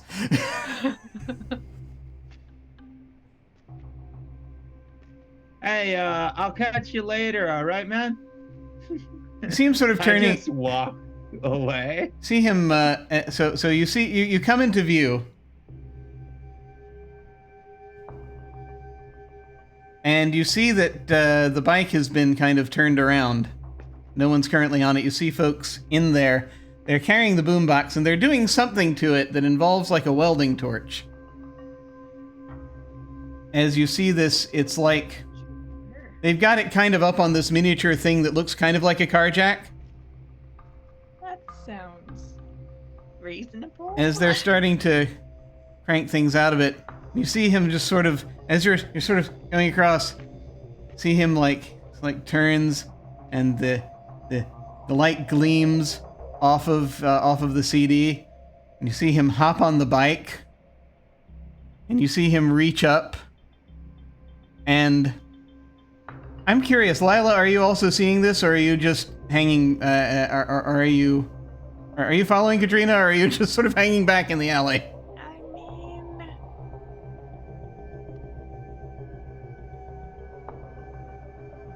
I'm not going in, but I'm Sure. keeping an eye on her. Yeah, so you can kind of see this too. And again, Katrina, you're still moving. That's absolutely fine. But you're going to see this.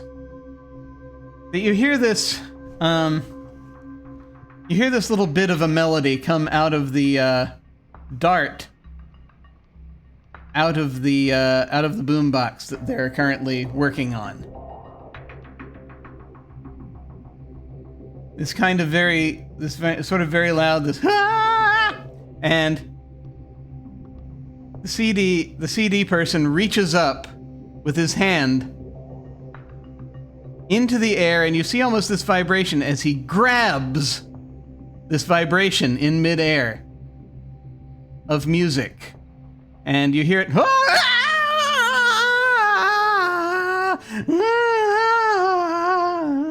And he pulls it into himself, and he's vibrating with the whole thing.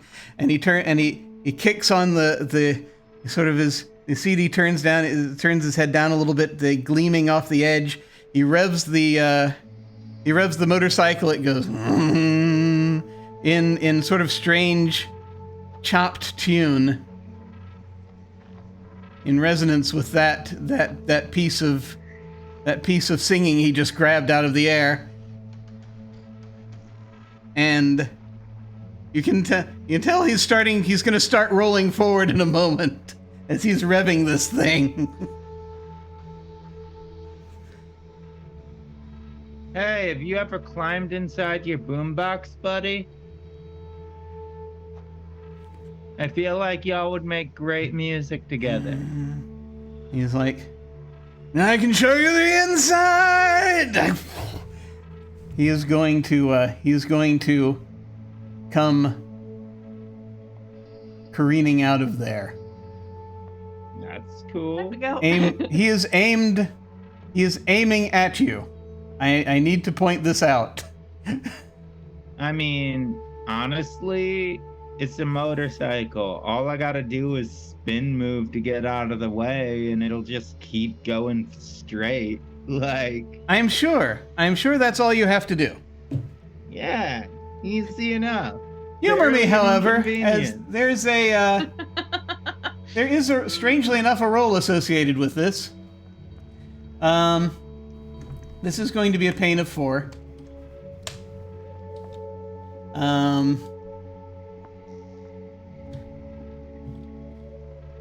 Because he's going to do something as he passes.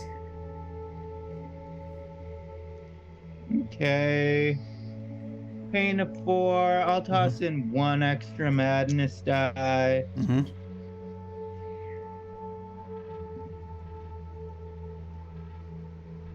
Wow, that's a really good roll. All successes except for 1. That's a total of 6 successes. Good God. And my highest to die is a 4. Okay. Well, pain's dominating. But I only got 3 successes. You got 3 more successes than me.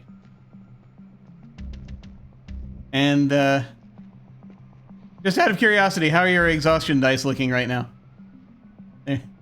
I'm still sitting at 3. Three. Oh, you're asking. Yeah, what are your highest? 2 successes, 2 2s, and that's actually the one that I have a 4 in as well. Oh, you have a 4 in exhaustion? Yeah. Oh, okay. I'm going to spend a token. I'm going to spend a coin of despair, and I'm going to give you a 6 in exhaustion, so that exhaustion is now dominating. Yeah. So this is a little great. tiring, but you are successful. You have 3 more than this person. As they pass, you spin fairly easily out of the way, although it's like, oh God, because, tiring. As this guy circles past and around, you can feel him again holding up his hand. He does not touch you. But you can feel him. It's really weird. I will specify before we do anything else here, is that he is trying to pull out your melody. He will not succeed at this, but he's essentially attempting to steal some melody from you. Fuck this guy, trying to bite my style? Yeah. He's trying to grab a slice of your melody, as it were. Well, that makes me angry. If I notice he's doing that, I'm totally gonna pop off with my power as he passes. Yeah, it's tiring, but you can do it. Yeah, I'm gonna do it. I'm gonna make that rear wheel explode so he goes careening off of it. Awesome. Fuck Excellent. this guy. Okay.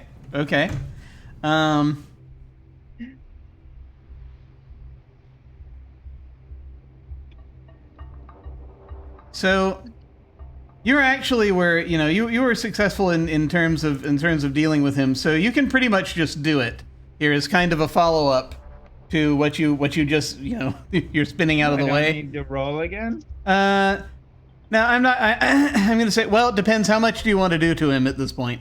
Is what I'm asking. Do you just want to annihilate his bike, or are you trying to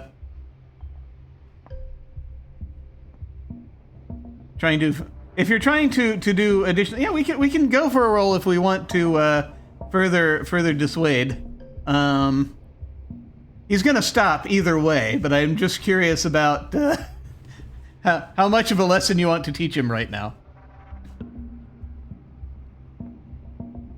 I want to teach him a lesson. You don't go stealing from me. Okay. You don't get to steal from me.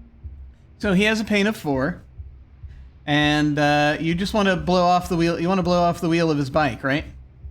Yeah. So that's going to be a minimum of 2 madness. All right, I'll toss in 2 extra madness die in addition. Sure, why to not? that. Yeah. You know what? Better make it 3. Okay. Yeah, I play fast and loose.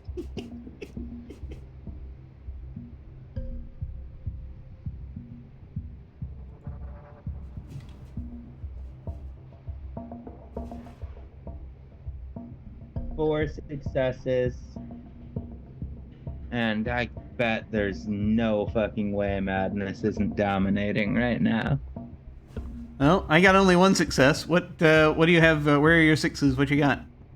Well, 1 6 in exhaustion. Mm-hmm. But then I have 2 6s and 2 4s in madness. Okay.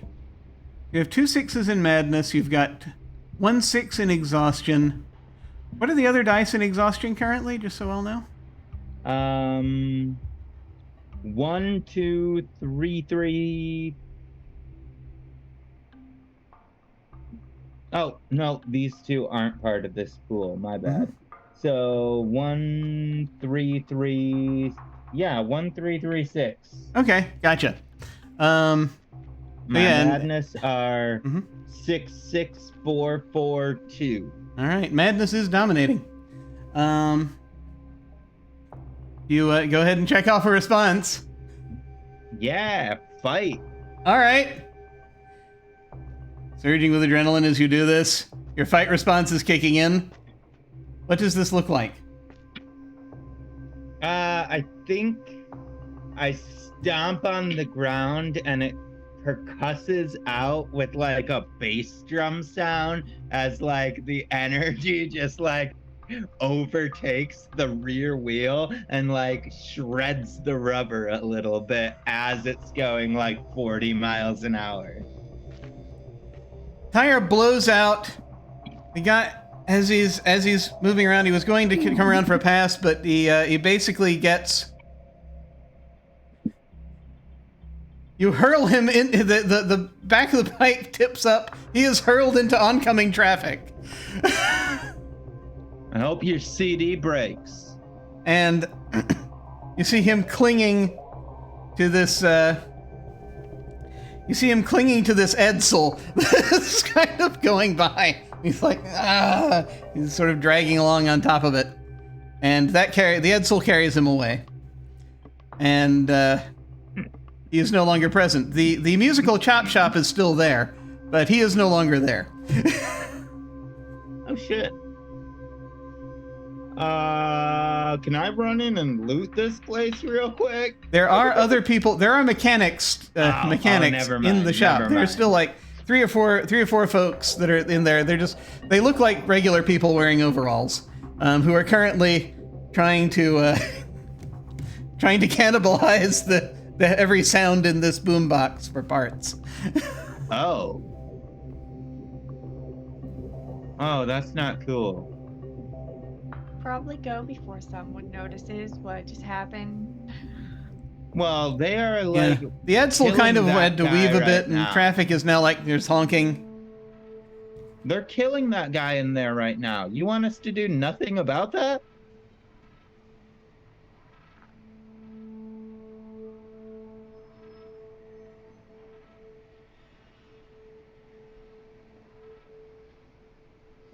Is there any way that I can use these successes and a little bit more madness with my fight or flight to like scare them off? Oh, yeah. I can try to help this boombox out.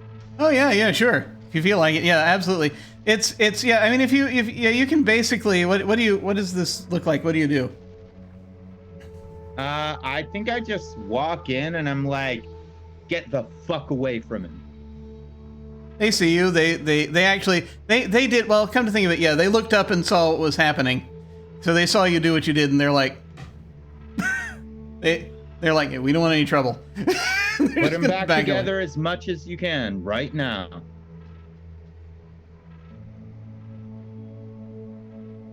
And they just sort of glance over. They're sort of giving each other a confused look. Now you look over. It does look like a jukebox. Jukebox. It does look like a boombox. It doesn't look. It doesn't have arms or legs or anything like that. Oh, as far as you can tell. Now that you've got a good look at it. My bad, y'all. I thought this was. Is it yours? Yes. I take it. Yeah. All right. Yeah. You grab the boombox. You can see that it's had a bit of a weld cut into the side, so you can see its guts. But it's still. When you explained it, I swore I thought it was like a boombox nightmare that they were cutting into. So I was like, I'm not gonna let them fucking tear apart a person in front of me. Nightmares are people too, damn it. Those also, by the way, boombox people do absolutely exist in the Mad City. I'm sure I've described one at some point. I'm pretty sure you've described one to me at one point. I think that's probably. This is not that person, thankfully. Okay. This is just a boombox. Boombox is not alive. Yes, this is not a fully realized boombox, just so you'll know. I thought that it was. That's why I responded the way easy. I did. It's an easy thing to. It's an easy thing to do. It's an easy thing to mistake. Second. Did I miss something? My bad. All right. But hey, you've got a boombox now. Yeah, I do. It's pretty cool. It has a tape player, and it looks like they were kind of using it. It's you're not sure exactly the process of what they were doing, but they were somehow extracting music from it, in some way, and chopping it up into pieces. You can see that they've backed completely away from you. They let you grab the boombox, and are they sampling the music to make new music? Kind of. Looks like they're sort of doing that. They're not doing it very artfully, though. I'm very good at it. You know, just the future, if you're trying to sample some songs and mix them together, make sure that they're in the same key signature and have the same time structure, or have it be like orientated, so like one of them is halftime and the other one's full time, so like a 120 beats per minute with a 60 beats per minute. That will mesh together really well. In addition to that, just like they're just looking at each other like, what the fuck? One of them is actually halfway through that. One of them does start taking notes. All right, cool. And the two of you shall proceed on, I think, at this point, as you try to head toward the high rise. Luca and Dara, you will get to the high rise first, and I think that you can see that this is you can see there's a name on this building. It says Broadcast Media.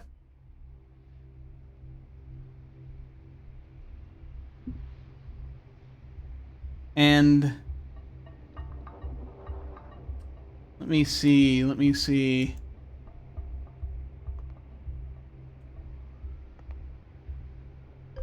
I think that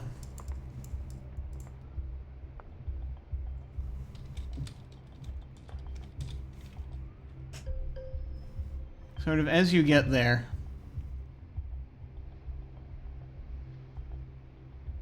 you see it's a big sort of office building. There are there are glass doors in front.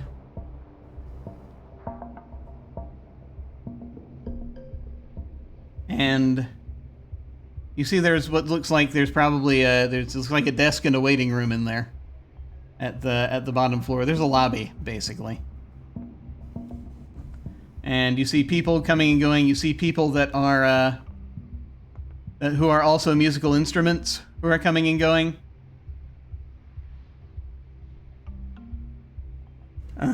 See musical instruments with arms and legs going in and out of the building. What would you like to do?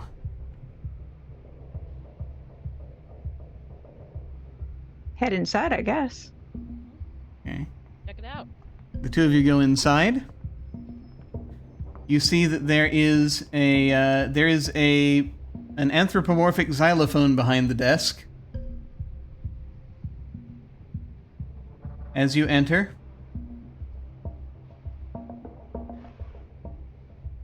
you see it's very nicely established here, sort of marble floors and pillars.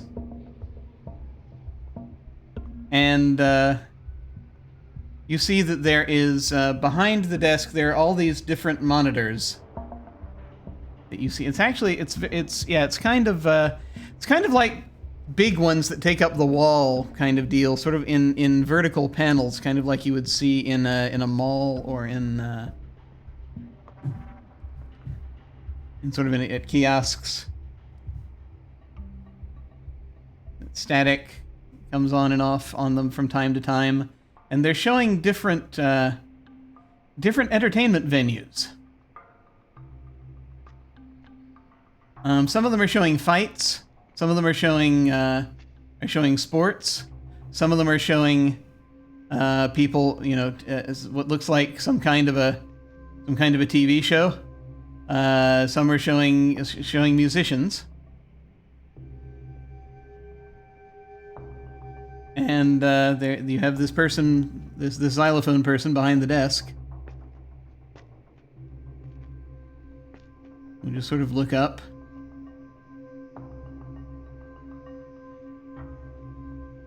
How can I help you?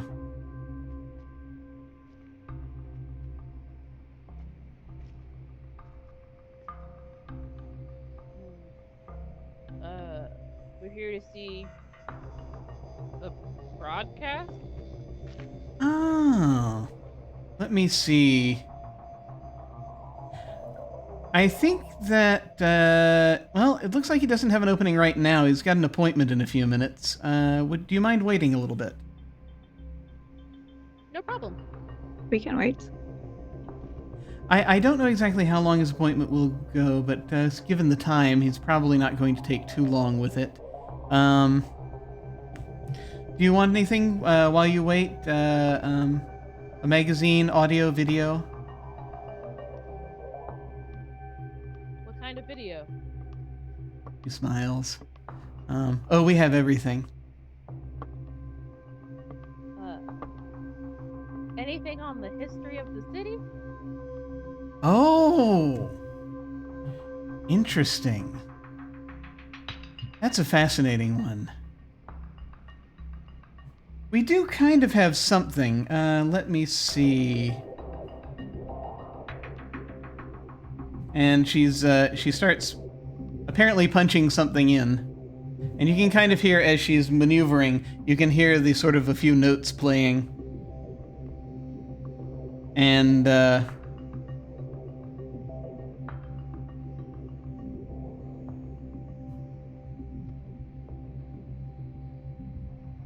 she says, "So we have some we have a little doc on some of the ancient history. We have a little doc on some of the more recent foundational history, and then we've got another doc on it's very, very kind of a now thing, but it's from a few years ago. What do you think? The more recent one. More recent. The most recent? Yes. You got it. And let's see. Yes, you should find this interesting. It's it's a crime documentary. And when feel free to take a seat and it'll play for you. Our goes and sits down. He's ready. So when the two of you go to sit down,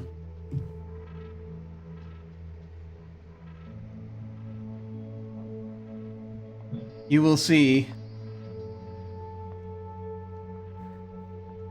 that there is a this monitor lowers down from the ceiling and stops in front of you. It's on, it lowers down on like a line, basically, and it stops bobbing up and down a little bit in front of the two of you. And you see it just sort of, it goes, and then you have this, this documentary begins to play, that is hosted by, just someone who looks kind of like a schmuck with on an overcoat and an oversized tie. Is basically standing in the, he looks exhausted. He's carrying a microphone, and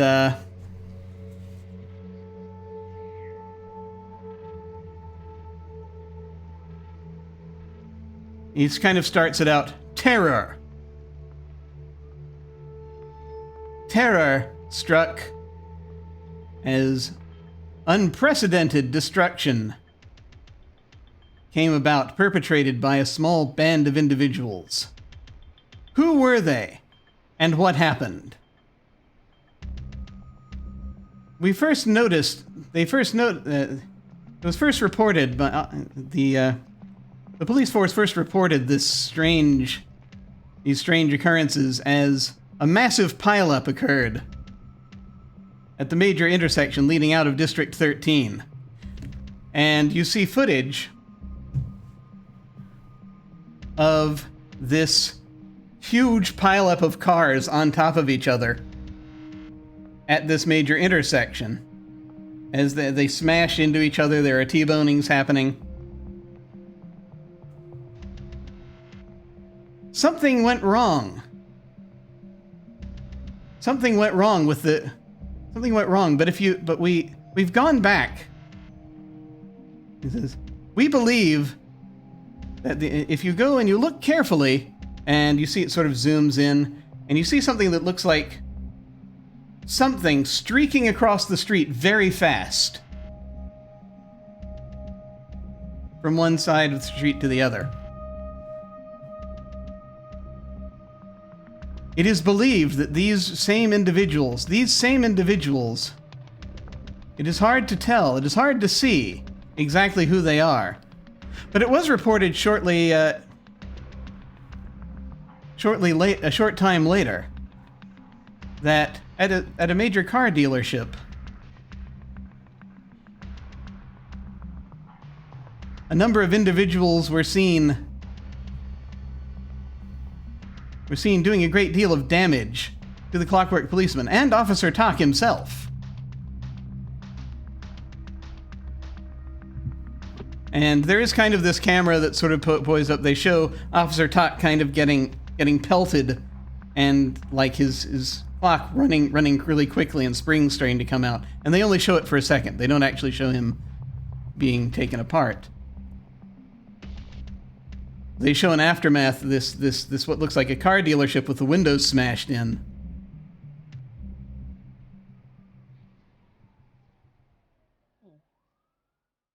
It is believed that those same individuals were responsible. Who were they?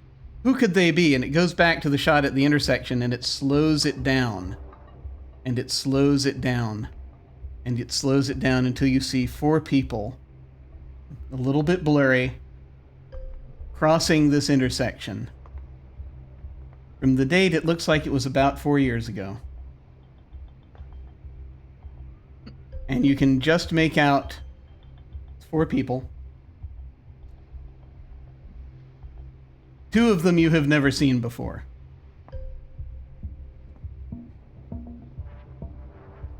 Luca will recognize one of them. So let's see. Best recollection. There's a kind of a shorter woman who seems to be doing something. It's hard to tell. There's a sort of a bigger guy in, I think at that point he was wearing some kind of like, almost like a wrestling outfit that looked probably a little bit too big for him. And then there's a second guy in a gray suit. And Luca, you realize looking at that individual that is Dustin. And then there's a fourth individual. Another woman. Just looking out at the crowd for a moment, you can just catch a glimpse. It's a little blurry, but you can see that she's holding a tuning fork. And you realize that this is Lila. And I think this is where we're going to pause for the evening.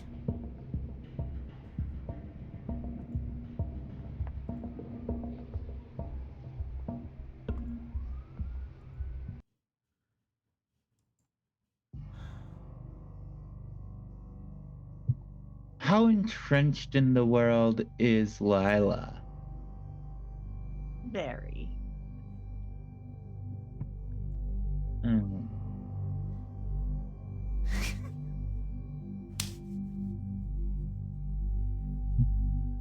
If I'd known I was going to do that, I would have actually gone back and watched that scene again before tonight. But sadly, it was not available.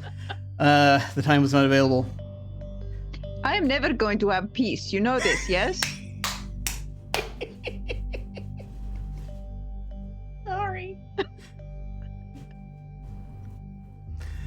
So, we have come to the end of our time this evening. Thank you all very much. I can't wait to see how this resolves. And you get possibly to meet with the broadcast. We'll see what happens. In the meantime, we're going to go around and do our outros. Feel free to tell folks where they can find you and any final thoughts you have about the session, favorite bits, or what have you. And we're going in reverse order, so we are starting with Alyssa. Hi, I have been your friendly virtual weaver of tunes, teller of tall tales, and ruiner of nights. You can find me on the internet at Shawtales. And yeah, I quite enjoyed the blast from the past there, and I'm looking forward to the fallout. Yes.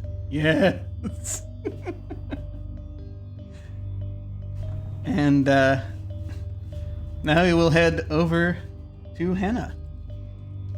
Hello, I am Hannah. I've been playing Luca, who should never count on having a good day because there's always the potential for it to be ruined. He's slowly learning this. It's okay. It's not okay.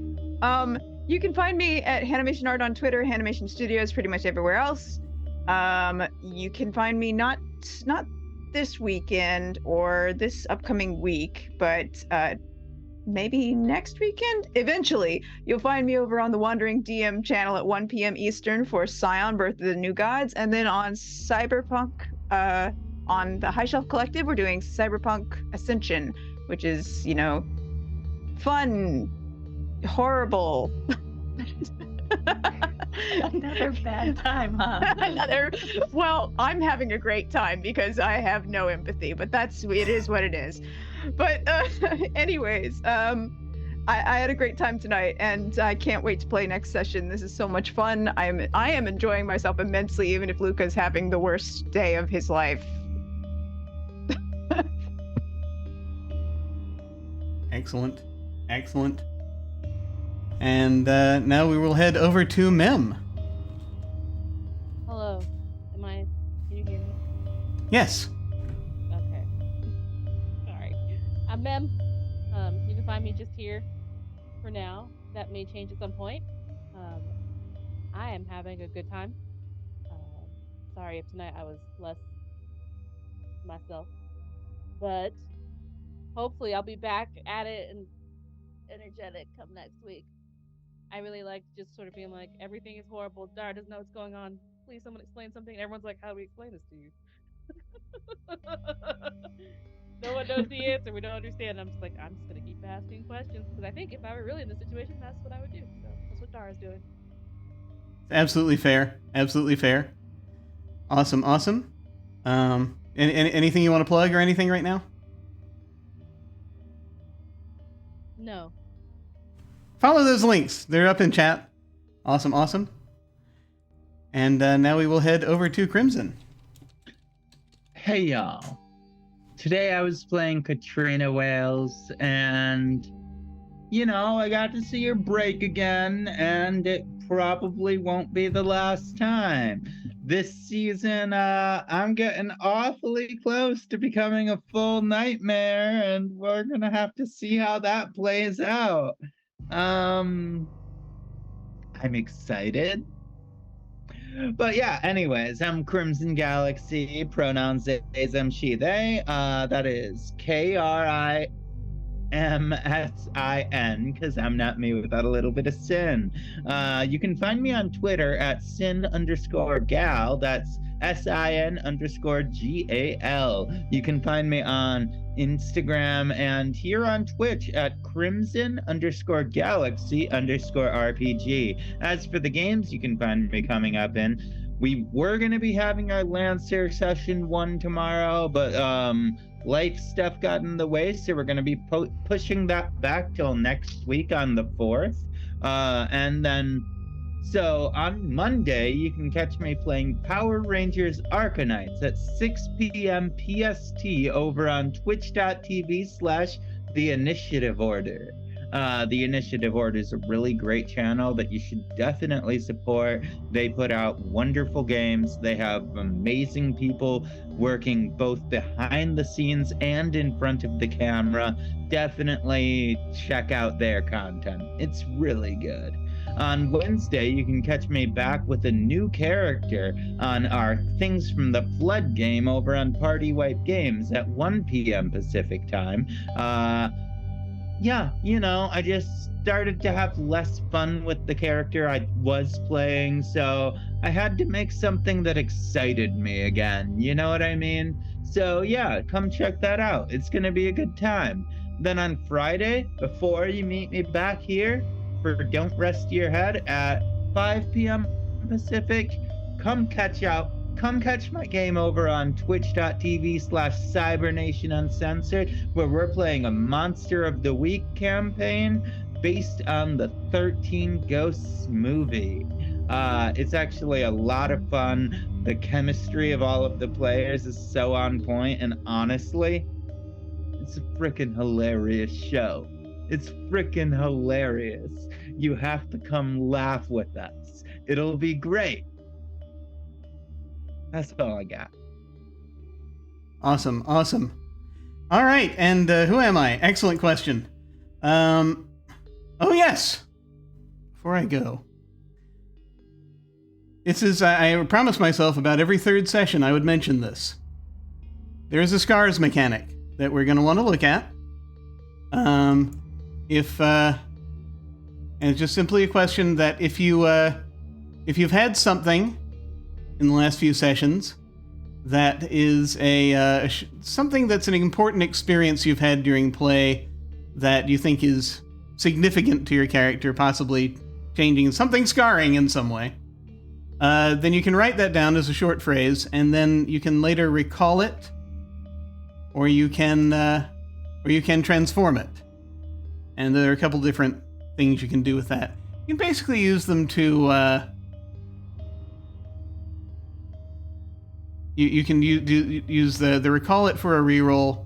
You can transform it and wipe it out completely for a more potent effect, which involves like changing a madness talent or an exhaustion talent, or using the same effect of 5 coins of hope.